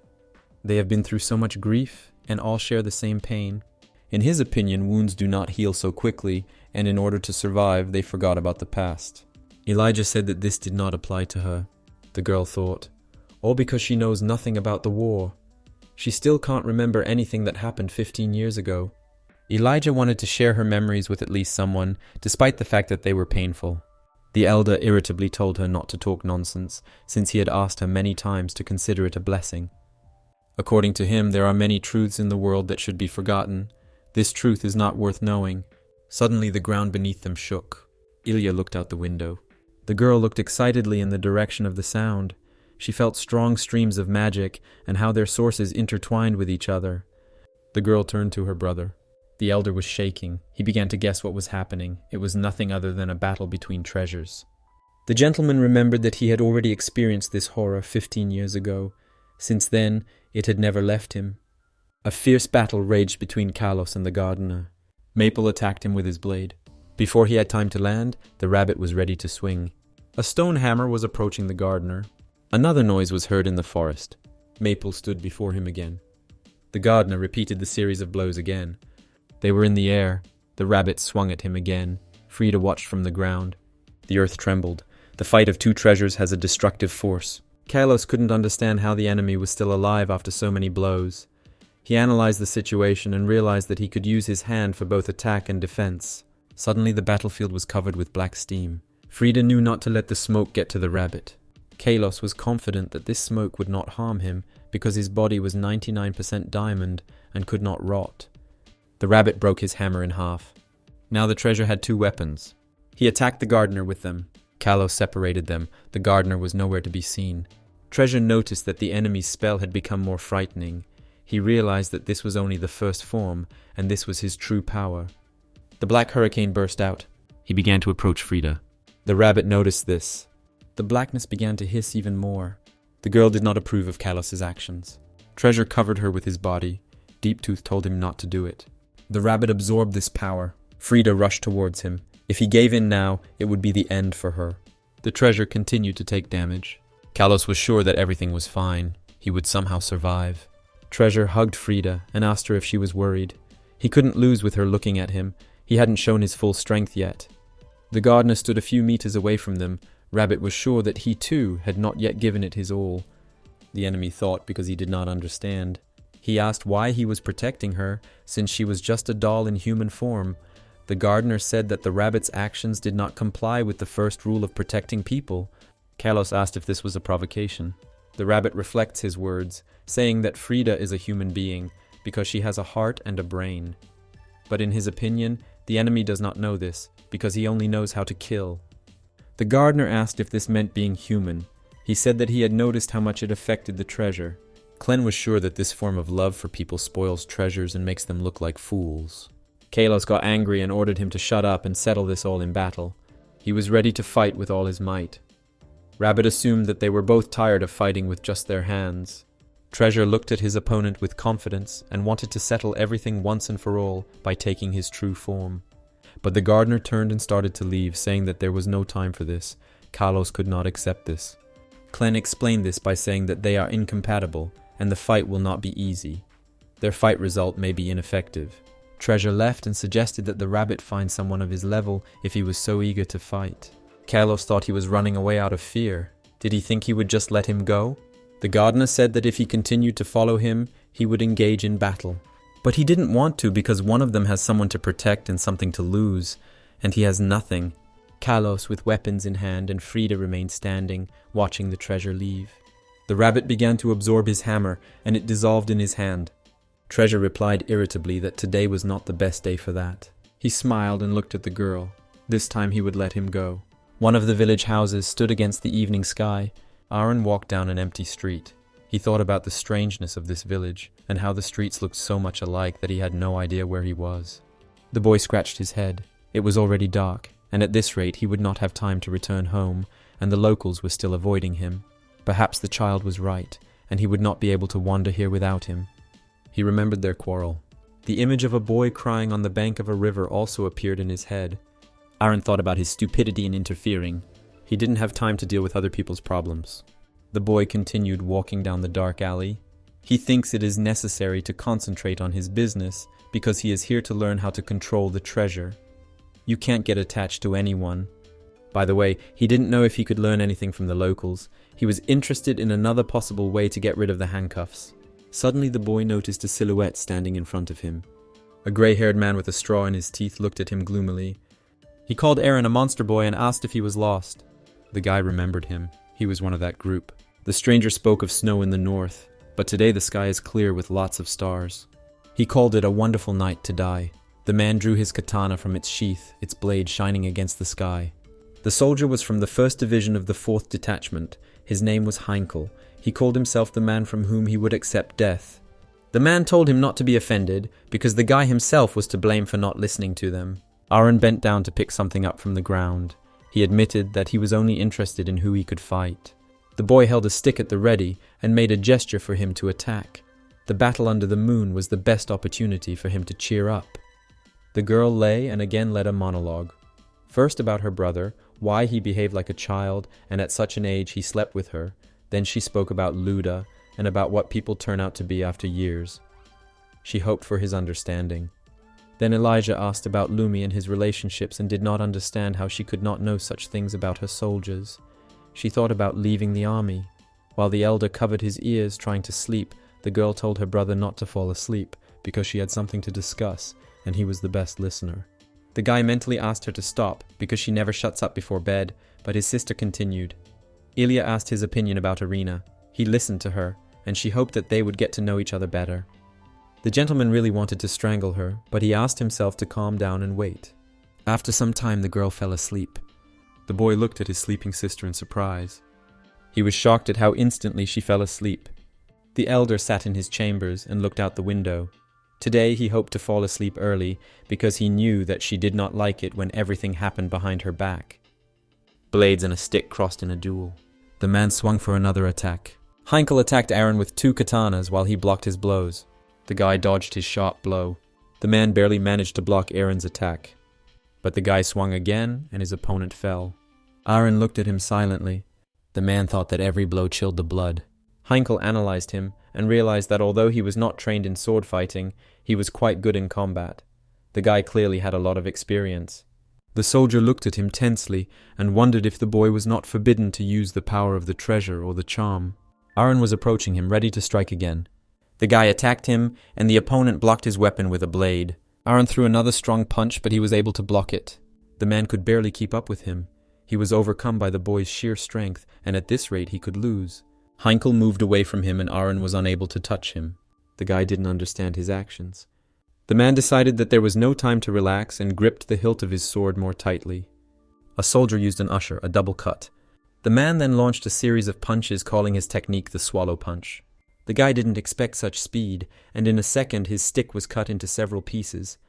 Aaron stepped back, standing with a short stump in his hand. Aaron did not understand why the man suddenly became angry and began to use the same technique as in Ilya. As the man was rapidly approaching and was ready to strike, the boy threw the remains of the weapon at Heinkel. This helped Aaron, and while his opponent was distracted, he had no choice but to kick him. After his attack, Heinkel lay on the ground. The man didn't have time to come to his senses before Aaron was already running towards him. The guy decided to finish before he could think of anything else. But the guy didn't make it. 2 men in black cloaks got ahead of him. They wounded him with blades. Now Aaron was lying in the dust. The 2 ran to their comrade. Heinkel apologized to his partners. The man with the tail explained that they had interfered because of the situation. He told him to rest. The soldiers turned to look at the lying guy. Aaron spoke first. He admitted that he had been waiting for them to engage in battle since he had already seen them in the morning. He knew that they would attack in a group. In his opinion, 3 against 1 is unfair. The man with the tail declared that a monster like him did not deserve to be treated well. His partner with glasses replied that as long as he could kill him, he did not care. They both prepared to attack. Aaron stood before them unarmed. The opponents prepared to strike, a double blow of the windsword and an asher, a double cut, a swallow strike. It seems the guy had a special plan for this occasion. It was time to escape. Aaron left these 2 behind. The soldiers did not expect such an outcome. The guy hid behind the wall of one of the houses and tried to catch his breath. Aaron thought about the local residents.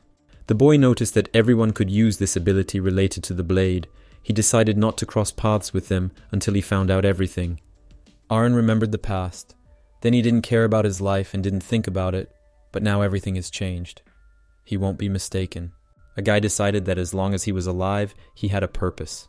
Suddenly a sharp sensation interrupted his thoughts. Aaron coughed. Liquid spilled onto the floor. The guy looked at his hand and didn't understand what was happening. He hadn't had it for a month and he thought he was cured. So why now? He thought. He probably wasn't getting any better. It was all because of the parasite inside him. Although these braces restrained the power of the treasure, now his body is returning to its original point. Aaron felt eyes on him. Another man in a cloak landed silently on the roof behind him. The guy noticed him and tried to dodge. A cutting blow grazed his shoulder. The killer rushed through him and the guy was left behind. Aaron took hold of the wound with his hand. The girl advised him to protect his vital organs, even though he has perfect reflexes because he is a monster. She confessed that her plan was to cut off his head. She was waiting for this day. Aaron didn't understand what they were talking about. She called him her father's enemy and declared that he would die by her hand today. The guy looked at her in bewilderment. The girl grabbed the handle tightly and prepared to attack. The guy watched her movements. She appeared behind him and delivered a series of blows. The girl didn't even think of stopping. She drove him further and further into a corner. The enemy jumped back. Suddenly she moved somewhere again. The guy looked up. The girl was on the roof. Aaron asked if he was being mocked, since just a month ago he was suffering in an enemy camp prison. The guy asked her what he did, because they don't even know each other, and there's a chance that she mistook him for someone else. The girl replied that whether he is or not does not matter to her, because what is more important is that he is a monster, and that is enough to kill him. In a second she disappeared somewhere again, and started running in circles on the roofs of houses. The guy analyzed her movements and realized that she wanted to find his blind spot and attack him unexpectedly. She used the terrain as an advantage. She will try again to reach his vital organs, although this knife could only cause a few scratches. The girl was behind him, but the guy realized this and managed to turn around. The enemy's blade was not long enough to reach her. She realized what a mistake she had made. At the same time, Aaron was ready to counterattack. The guy hit her and she landed on the ground. Aaron took the knife from her. Suddenly the girl said that he was finished. At that very moment, the guy was left without an ear. A guy with a scar on his forehead landed behind the girl. The enemy turned around. Behind her was a guy in a black cloak. Luda called her Rosalie and asked if everything was okay. 3 soldiers with Heinkel just returned. The captain asked where they had been. The man touched the girl and said that she was hurt. He asked them how they dared to leave her alone. Rosalie blushed. Luda suggested that she might become his wife someday. He jokingly said that he didn't care about the soldiers, even if they were wounded 100 times, but he wouldn't let a single hair fall from the girl's head. The captain was not surprised that they could do nothing without him. At this time, Aaron began to speak. Luda looked at the guy with contempt and decisively declared that it was time to finish off the monster. Rosalie suddenly interrupted him and said that she would do it because she almost succeeded. The man refused her, saying that he would kill him himself. Aaron stood before him, preparing for the upcoming battle. Luda called the guy a monster and asked about his readiness. The boy pondered his situation. If his opponent was a captain, it was logical to assume that he was quite strong. But Aaron did not sense any anger from him. Moreover, he did not take a fighting stance. Aaron remembered that when he cut off his ear, he also did not feel rage. He concluded that such people are much more dangerous. In a second, Luda disappeared from his field of vision, although only a second ago he was standing in front of him. Aaron felt his presence behind him. The commander had already swung his katana. The guy managed to dodge. He swung again at the same time as Aaron jumped back. The squad leader was behind him again and stopped the blade above him. Luda decisively inflicted another wound on him, cutting through his shoulder. Aaron still didn't understand how because he didn't see him. Behind him, the commander asked him where he was looking, since he was already here. The blade was near the guy's neck. Aaron couldn't keep up with it. Luda attacked him again. Aaron knew that he had discovered all his blind spots. His speed was so great that he couldn't keep up. The man explained that he uses the magic in his legs to maneuver. No one can match his speed, not even the other captains, much less Aaron. Aaron half turned to face his opponent. He asked why he decided to tell all this in the heat of battle, and whether he wanted to give in. The guy thinks that if he was going to kill him, he should do it right now. Luda told him to keep quiet. In an instant, the guy's leg was cut by 2 attacks. Aaron fell to his knees. The commander declared that only he could decide whether to kill him or continue playing. He was not interested in the enemy's opinion. According to Luda, all he needs from the guy is for him to dance in time with his sword. The man mockingly reminded him that he couldn't move because of his wounds. He asked about his trump cards, because dying without showing anything was not interesting. Aaron didn't want to admit it, but there was a huge gap between their skills. Without the power of the treasure, he couldn't be defeated. Because if the guy had this power and he could use the charm, he could. Since Arena has nothing to show, Luda is going to finish this fight. The guy understood that he couldn't die so easily. The braces on his arm began to split. The commander noticed this. Aaron stood in front of the enemy. His wound began to regenerate and his ear was almost back to normal. The guy's eyes lit up with a golden light. With a calm look, Luda noticed that he had finally opened up. He didn't think it was very funny to just poke a doll. He started laughing. Endless plains north of Karajin. Aaron stood among hundreds of tombstones and noticed someone's silhouette in front of him. The guy was in the cemetery. The events took place about an hour ago. Suddenly, someone ordered to stop. Aaron and Luda looked at the distance between them. The elder separated them. He stood between them and held the blade of a sword in his hand. He looked at them sternly and forbade any fighting. The commander hid the weapon and said that the fun was just beginning. The elder asked Luda a question regarding his assignment. He recalled the details that he was only allowed to draw his blade if Aaron opened his golden eyes. The boy did not understand what he was talking about. According to him, if Luda had put his emotions above all else, he would have put the entire village at risk. The commander began to make excuses, saying that he just wanted to play around and not hurt him, since he was not an amateur. Luda called the gentleman not young, distrustful, and grumpy. The elder did not like such expressions. The commander turned to him and said that he should have foreseen this. According to him, it is impossible to forbid a tiger to eat a piece of meat lying in front of him. This is the reason for sharpening the fangs. The elder believed that in order to become a man, a criminal must endure. Luda gave the reason why he volunteered for this mission. He just wanted to let his charges vent their rage, but since there was nothing else to do, they were leaving. The commander and the others did not have time to leave because Aaron got ahead of them. The man began to provoke the guy, calling him a loser and saying that he was so bad that there was no point in taking out his anger on him. If they continued, the only fun would be his eyes. He thinks that without the power of the treasure, Aaron is nothing. The commander asked Aaron if he thought that he was trying his strength on him because Aaron had not seen even a part of his potential. As he was leaving, Luda told the boy not to get cocky after seeing real power. The squad laughed and called the boy a monster. Arena was already twitching with anger, while the elder silently watched them. The boy glared at the old man. He waited for an explanation of what was happening. Aaron asked what he meant about allowing the blade to be drawn in front of him. The gentleman looked thoughtfully at his charge. First he told him to change his clothes, and they would go to one place. Someone was shoveling away the white snow near the tombstone.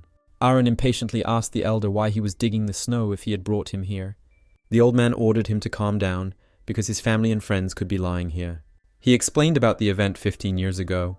Everyone was related to each other, to him, to the boy, and the rest of the inhabitants of Harajin, because they had black hair and golden eyes. Sometimes the elder comes here to maintain order. This is the place they could call home, the place where Harajin was. He told the boy that this village was rebuilt to replace the old one that had fallen to the ground. According to him, there are different races living in the village now, but previously they were the only inhabitants. After the war, they gave shelter to the southerners who lost their home. Thus, due to the development thanks to the new people, Harajin received a second life. The boy did not understand what the old man wanted to say by this. He asked him if what he had done to him earlier was connected to the past. Aaron asked about the point of bothering if he was going to kill him anyway. The elder looked at Aaron seriously. He only told him that he knew absolutely nothing. The old man said that even if they turned the whole world upside down, they still wouldn't be able to kill him with their own strength. The guy looked at the gentleman in shock. Aaron did not understand how this was possible. The fact was that an ordinary mortal could never kill a treasure. A treasure could only be killed by another treasure. According to his words, even if the vessel is killed, the treasure will still live, because it itself is immortal. The elder considered the treasures to be God's creations beyond their understanding. The boy asked him what he meant. Arena was worried about the question of getting rid of the treasure. He turned to the old man and told him not to joke like that anymore, because he knew what to do, and he had the strength. The guy showed his bracers and asked if he used them to control his power. The gentleman said that this was the only possibility, since he was able to control the treasure, and the old man also noted that he had never said that he had such power. Aaron called him a liar and wondered what he had been doing all this time. The elder told him to think about it, because no matter what he did, one day the bracers would be unable to hold the power. This was because his body would no longer be able to resist the power of the treasure. He stated that it was only a matter of time until the treasure figured out how to bypass the bracer's control and take over the vessel completely, and if the boy succumbed to its power, he would be consumed much sooner. Even now, Aaron was taking the power of the treasure because his ear and wounds had completely recovered. The old man asked him if he understood why Luda had not cut his throat then. The boy remembered Deep Tooth's words that he would not be able to die, even if he really wanted to. Then she said, smiling, that now he could no longer be considered a human being. Aaron realized that these bracers were only buying him time. Despair began to fill his mind. Was this life's path of fighting in vain, when this thing would swallow him up sooner or later anyway? What was the point of it all then? The guy thought about the treasure inside him, which was probably laughing at him now. The elder approached Aaron. He said that he could not get rid of the treasure, but his actions could delay the absorption. Another option is to seal it again, while Aaron is the one with the treasure's power. The guy was interested in this outcome. The old man's eyes glowed gold. He decided to first draw power from Aaron's equally golden eyes. Aaron remembered the golden eyes. Because the charm always takes its form regardless of the talent of the practitioner. Its form is always limited. The key power of the golden eyes is the ability to manifest the charm in any form. The old man explained that the more he trains, the more his strength increases. For example, using the charm, you can create a wall that protects you from treasure. Aaron remembered how he had managed to resist Dia with his eyes back then during the fusion. It hadn't been pure luck. The old man said that in other words, he could live his life without losing control. However, using them is not so easy, and training is very difficult. Success cannot be achieved in one day, so he tried to move them with Luda. He asked Aaron to remember how it was, to open his golden eyes and get used to the sensations. Sealing the treasure is right behind this. The guy asked not to rush. The elder looked at the boy questioningly. Aaron asked what all this was for, if he was just going to awaken his eyes to open. The boy asked why he was so impatient, and most importantly, why he wanted to seal the treasure if he had no reason to help him.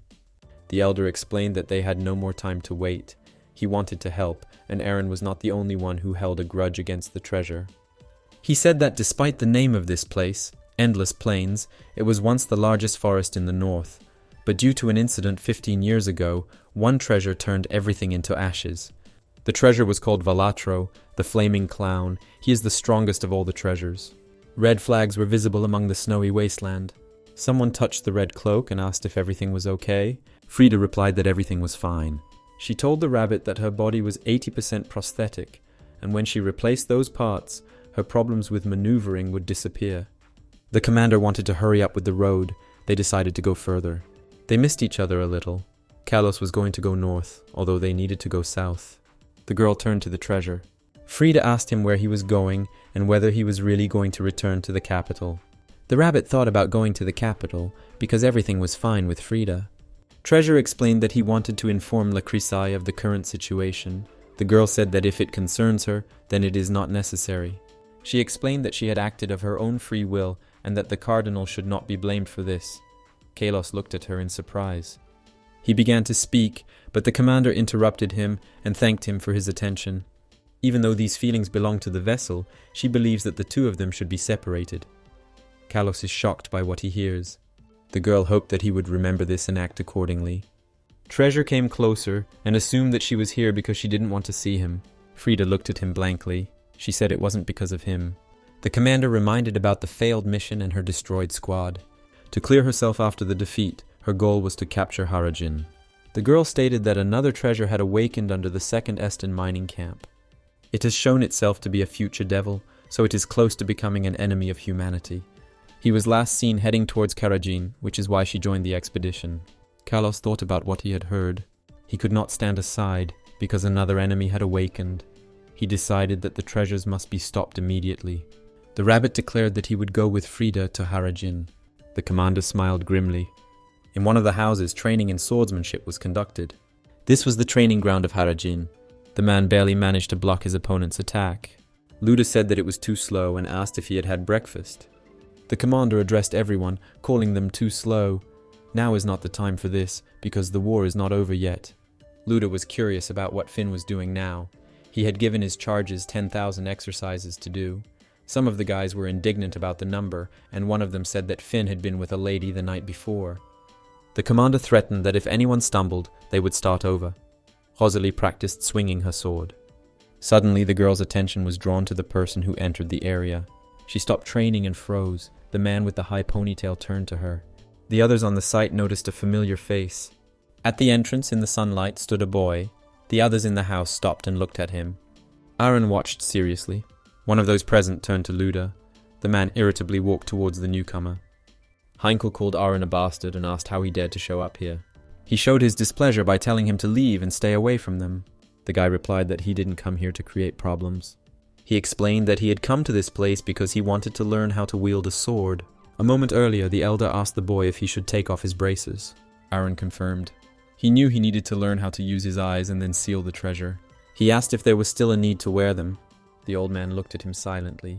He said that he could teach him how to seal the treasure. But the condition for this is a rite of passage that must be passed. Arena was not satisfied with this. Josun said that it was obvious, since he was still dangerous and couldn't walk around freely. He pointed at Aaron and reminded him that he still didn't trust him. He hadn't even decided whether he was a man or a treasure. The boy asked impatiently and irritably whether this initiation rite would clarify anything. He was sure that he was a man because he walked and spoke solely of his own free will.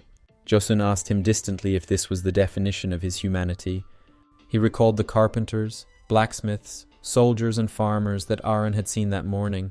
Although their roles were different, they all could not exist without relationships. For in the relationships between people bonds are born, and thus they create a village. The elder explained that man is a being who exchanges meaning with all mankind through bonds. This is a necessary quality to be considered a man. He asked the guy what about him. In his opinion, Aaron was lonely like a wild animal, and if he cannot learn to be a man, he will lose to everyone, let alone the treasure. Josun gave him a choice. Either he studies himself or waits for the treasure to awaken. But if the old man sees even one sign of awakening, the boy will be expelled from the village. Aaron was tense. In the training room, one of those present did not believe what he heard. Luda stood in front of the guy. The man looked down on Aaron and repeated his question regarding swordsmanship. Looking into the eyes of the tense guy, he repeated it again. Aaron tried to remember the elder's words and realized that he had never thought about it. All he knew in life was how to fight, so he decided to start with what he already knew. Ilya stood on the street and thought about the fact that she had overslept. The girl thought about the boy's teasing and Luda, who had tired her out with his harassment. Near the entrance, she noticed Finn and turned to the boy. She asked him what he was doing here. Ilya jokingly suggested that he had overslept too. She teased him about skipping classes, since he had just become a student. The girl touched his shoulder and suggested that they go together, and if he said that he had been with her the whole time, nothing would happen to him for it. But Finn did not listen to her and ran away. Ilya was left standing in bewilderment. There was a crash and the girl turned around. Luda dodged the blow. Aaron tried to hit him with a wooden training sword. The guy couldn't do it because the commander was very fast. The man reminded him of a chance to get even with him. He mockingly asked if he was too fast or if Aaron was too slow. Luda put on a blindfold on purpose, considering this fight fair. He was interested in what his opponent would do. The commander declared that if the boy could touch him, he would be taught swordsmanship, but if he gave in, he would leave the village. Some of the observers began to laugh among themselves. One of them believes that Luda does not allow him to get hurt, and at the same time tries to undermine his morale. The second man suggested that the insults directed at the guy were meant to piss him off. The second added that it was also for fun. Aaron fell to the floor. He was like a drowning bug trying to swim out. The boy hit himself hard. The man stood in front of him. Arena still couldn't reach him, and his tactic of doing it through a somersault didn't work. The guy began to rise to his feet. Luda was very close to him, but at the same time incredibly far away. Aaron was sure that he had not become weaker. Since last time, he realized that the gap between their skills was too great. The guy swung again. The commander praised him for his energy and fighting spirit. He admitted that he was beginning to get tired of dodging. He suggested that Arena finish because the boss could come at any moment. The guy touched the man's shoulder with his hand. Aaron noticed that something was wrong. During the attack, he dropped his weapon. His wooden katana hung in the air. Suddenly someone caught her. Those present were surprised. Luda removed the blindfold to look at the guest. Elijah held a sword in her hand. Luda didn't even have time to notice how he was attacked and flew to the far end of the room. The others were shocked by her strong blow. The girl looked sternly towards the fallen one. Elijah turned to Luda. She asked him about his right to throw words around, since he himself was not able to avoid a blow. The girl said with annoyance that they were having fun here without her. She asked the man again about his relaxation, although in her opinion the blow was not that strong. She looked at the others with a cold gaze. She addressed everyone in the room and decided to start with this fight. She asked them if anyone wanted to explain themselves and told them to step forward. She then turned to the captains and noted that they had been ignoring her since yesterday and that this made her feel superfluous. Luda tried to get up. He regretted that she had found out everything. The man tried to connect his thoughts and say something. The commander did not have time to justify himself when Aaron interrupted him and said that he was to blame for what happened. The guy continued. He said that there was no need to scold anyone because everything happened because of him, so the outcome was obvious.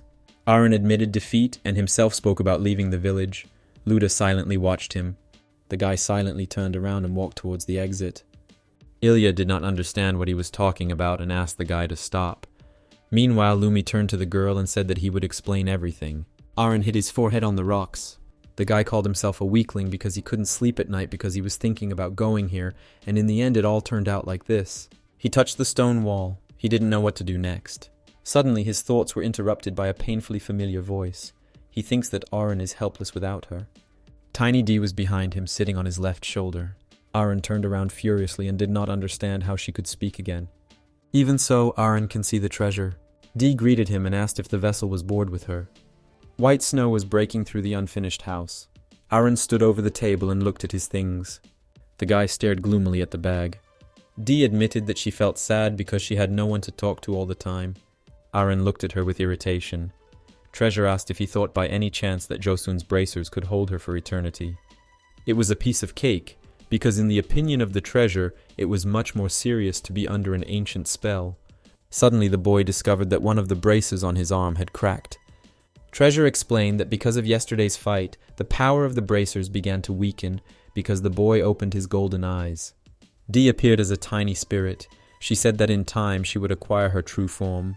Aaron realized that the treasure was already aware of his ability. Even though Dai was involuntarily inside him, she still knows about everything that happened to the guy, and even knows about his intentions with Josun. By the way, the treasure asked if Josun was his relative. Dia said she never thought it was true. Does Aaron really think the truth can seal her? Suddenly Aaron grabbed the annoying creature. It fit easily in the guy's hand.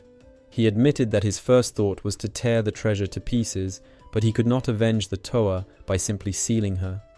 After he learned that the treasure could not be sealed, he made his choice. The guy angrily declared that he would definitely find a way to lock the treasure underground. Dee was still captured and admitted her helplessness. She wished Aaron luck. Finally, the treasure turned to the guy and asked about the bracers. Were they really made by Josun? Aaron asked what she meant. Dee broke free from his grip. She didn't want to underestimate the power of humans, and golden eyes were a human ability. The treasure asked the boy if a man could separate the treasure from the vessel. She was leading to the fact that the bracers were made by someone else. With a gleam in her eyes, Dia declared that this power did not belong to man. Aaron spat and declared that he did not believe this nonsense. Dee continued. If Aaron was suddenly curious about how she knew the treasure, it was because she knew about the colors of the charm. Treasure said that she was not lying because lying is a human prerogative. Dee happily declared that she was the only one on the guy's side. An iron figurine similar to Aaron fell to the floor.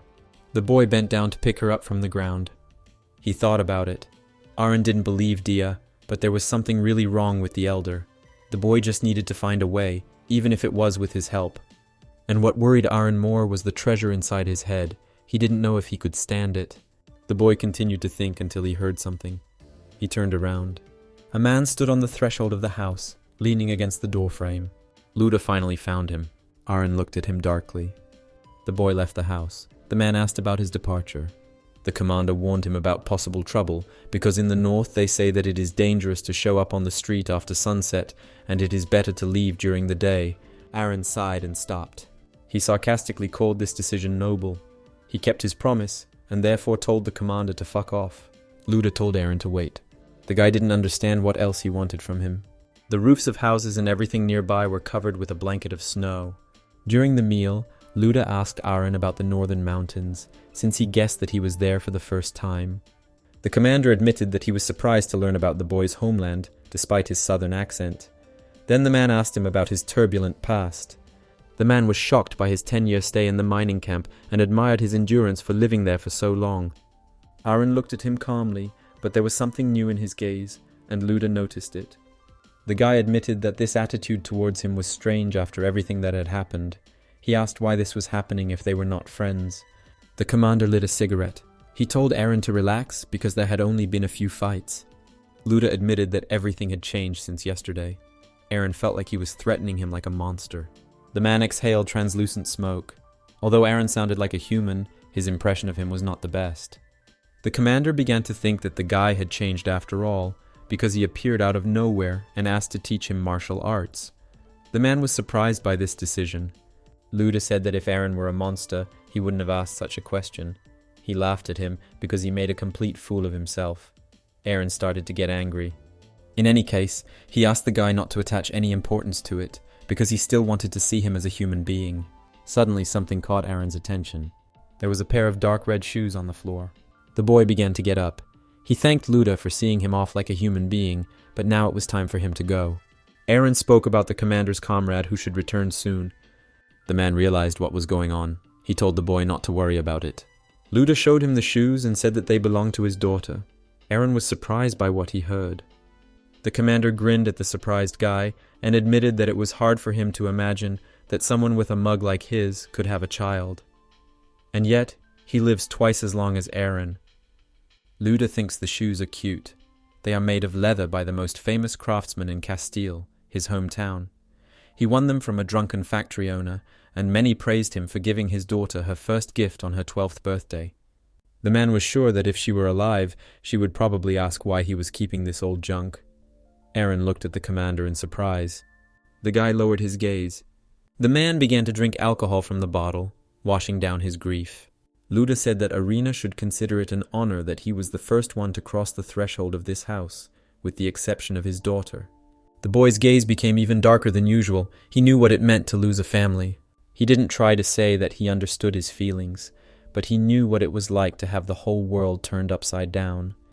He admitted that even now he hated himself for feeling that way. Luda put the bottle on the table. Aaron thought it was unfair to blame him for all the problems, but the man guessed what he was getting at. The guy thinks that he too is just a victim of circumstances. The commander admitted that because of the anger inside him, everything else ceases to make sense. He also doesn't care about the names of those he killed, where they came from, and other things like that. He was delusional in thinking that he could come to his senses after spilling someone's blood. After each time, his daughter's face appeared before him. He told Aaron not to say anything because he was a monster. Luda looked sternly at the guy and said that if he could kill him, he would have already broken his neck. He picked up the bottle again and started drinking. The commander told him to thank the boss, because she was the only reason the boy was able to cross the threshold of this village. The guy asked about Elijah. Luda called her a busty chatterbox with incredible strength.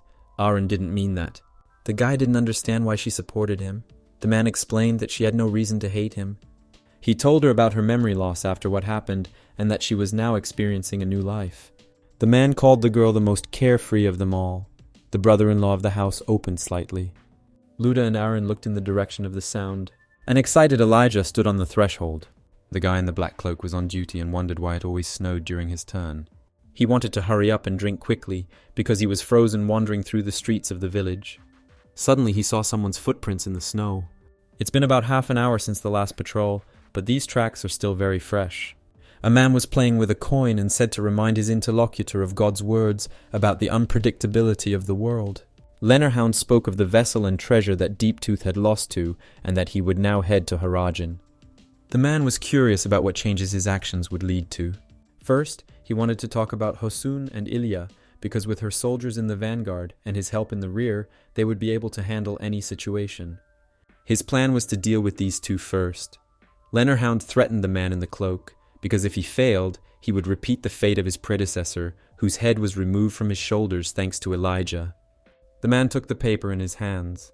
Lenorhound had come to him especially because he understood the difficulty of the situation. He ordered the man to take care of internal affairs. To avoid surprise attacks in the event of the Battle of Harajin, the soldiers will go behind the village walls. There may be doubts about an ambush, but if information comes from within, it will be accepted as truth. Lenorhound's plan was to use the underground passage in the center of the village to overthrow Josun. He explained that if he was eliminated, Elijah would not be able to resist. A man burnt a piece of paper. The first task will be to figure out what false information to give them. He found this situation exciting because this village would fall in the same way they had used against them. The man in the cloak asked what he should do with the treasure. The hatter said to leave him, because if he was hostile to the people of Harajin, it would play into their hands. If the treasure decides to fight for the village, Kalos will deal with it. Besides, the rabbit is one of the strongest treasures alive. The village guard had been peeping from the leaky roof all this time. He had no idea who it was. The guy assumed it was another person from the Empire. Lenorhound spoke of payment for the mission, but only if Harajin fell. He did not trust his accomplice very much. The man spoke about trust and concern about him. Suddenly the hatter sensed something was wrong. He looked towards the roof where the guard sat. He instantly disappeared from sight. The man thought he was imagining things, but the man in the cloak interrupted him and immediately disappeared from sight. The guy ran along the boards to convey information to the commander and the others as quickly as possible. Suddenly an enemy appeared in front of the guard, drawing his weapon in mid-flight. Ilya poured alcohol on Luda, who was lying nearby.